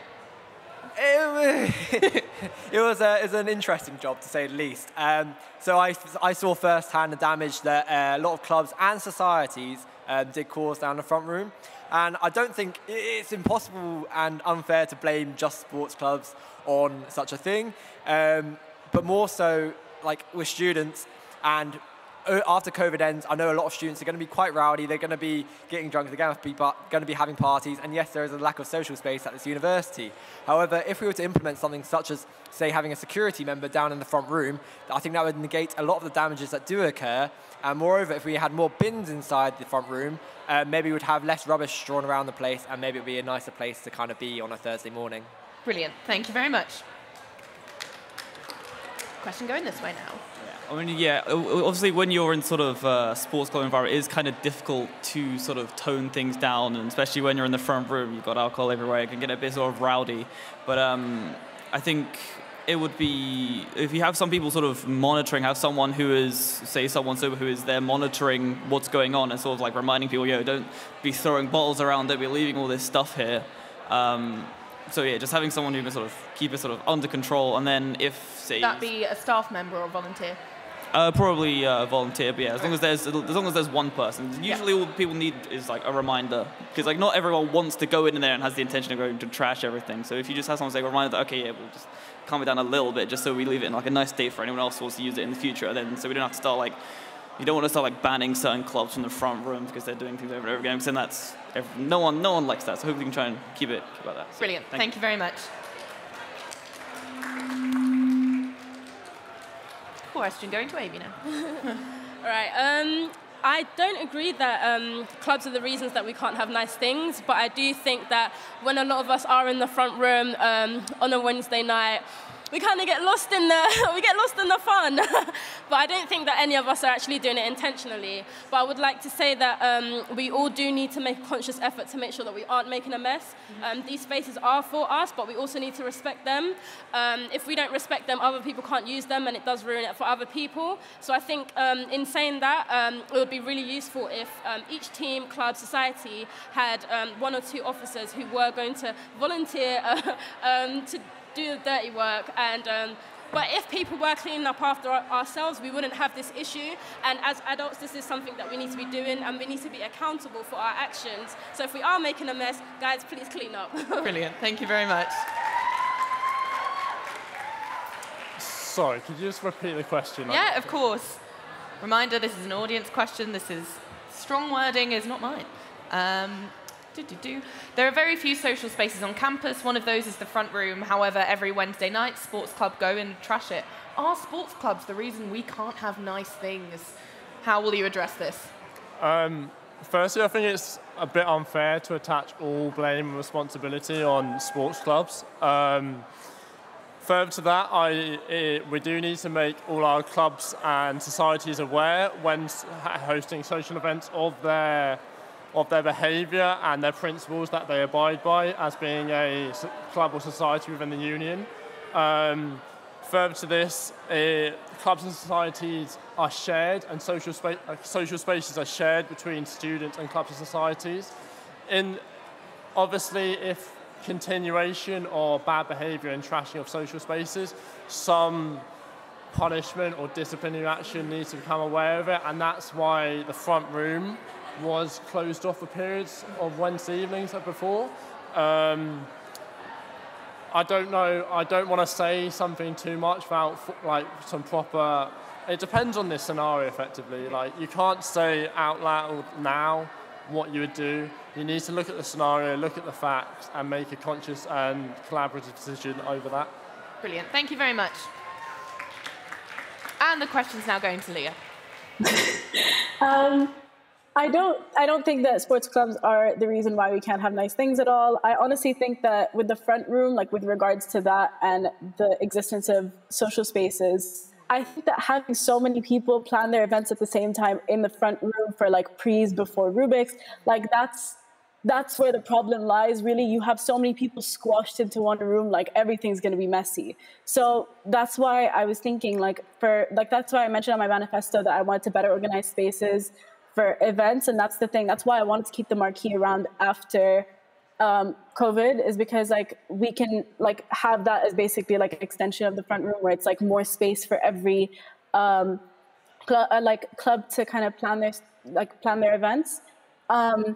And their pre's before Rubik's. So yeah, and I think it would just be beneficial just altogether, because I feel like it also helps with let's just say there's a rainy day and like events, like you still want events to happen, it can still be used, you know? Brilliant. That's great, thank you very much. And finally, we're about to wrap up, but before we go, I have one final question of who would be your pick for president? And Will, watching their question time tomorrow, as a reminder, change your mind. So from here. Definitely both, can't say the name. Sorry, Val's speech impediment, sorry. Izzy or AJ, definitely. Both of them are really strong candidates. Izzy this year has been very supportive with my club, and I've met AJ a couple of times. She came along to some women's football sessions last year. And yeah, they're both lovely, and I think they'll both be great. Yeah. Thank you very much. James, who's your pick, and will question time change your mind? So I kind of agree with Zach on the left. I think it's between Izzy and AJ. I'm really torn between both of them. I think both of them are such strong women, and I really can't pick between them. So I think it's coming down to question time. I really can't choose between Izzy and AJ right now. Yeah. Thank you very much. Yes. So for president, I think I would go with Lizzie, just because I think her manifesto is really, really well thought out, and I also especially like the ones with getting people with less wealthy backgrounds to sort of pay for their club membership so that they can get involved, so there's no barriers in anyone to get involved with sport. And also the great energy she brings and all those little songs she's been doing on each day, so I love those two. So yeah. Brilliant, thank you very much. Amy? Yeah, so I'm going with AJ. AJ is absolutely amazing. She was the first female black VP voice, and that's absolutely amazing. I do understand that we have a problem with diversity in the university, and I think having a person of colour, a black woman, in a presidential role would be absolutely amazing. So we need to get more people of colour in office, and that's why I'm voting AJ.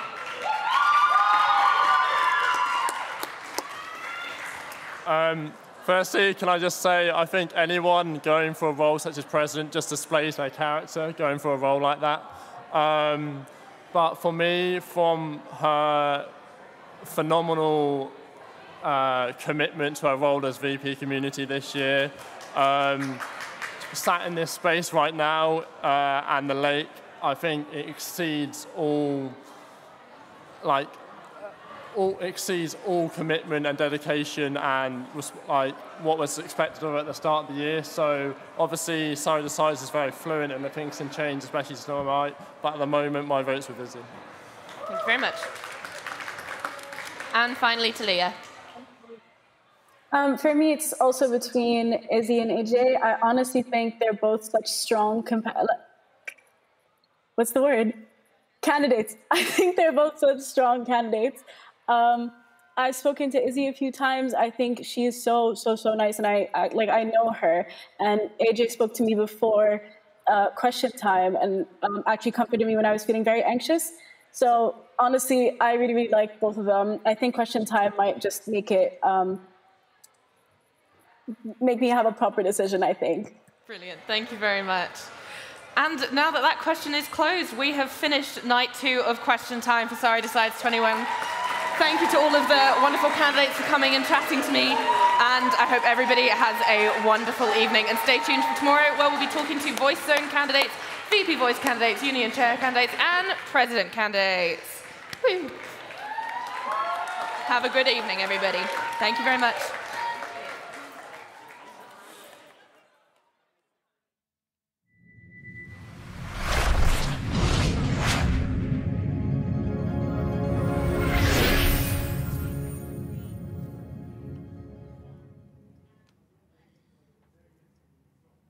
Wow, well, there we go. That was the final debate of the night to round off the activity night, VP activity. Oh, we can see candidates on the screen looking very, very happy that that's over now. I think, yeah, as we said before, a few themes out there, questions to catch them out. We saw the spice there, being like, oh yeah, what about this on the manifesto? We already do this. We love that. Sports people trying to convince us they love societies. Classic. Society people trying to convince us they love sports. It wouldn't be a Monday without that. Exactly, exactly. Pretty much everything on our bingo came up. There was a big cheer when we heard some things. So yes, it's been great. It has been fantastic, but tomorrow is the big one. Yes. It is the Voice and Union President and Central Zone Union Chair, all of that kind of thing. So you will see us tomorrow for the same time with Voice Zone, followed by VP Voice, Union Chair and President. Thanks as always to crew and TV, all of the candidates, the student chairs, of course. We know it's not easy. Of course. And all of you viewing along at home or in the marquee. Join us tomorrow in the marquee for the final night. And voting will open at 11 p.m. after that. I can't wait. But for now, it is good night from Max. Good night. And it is good night from me. Good night.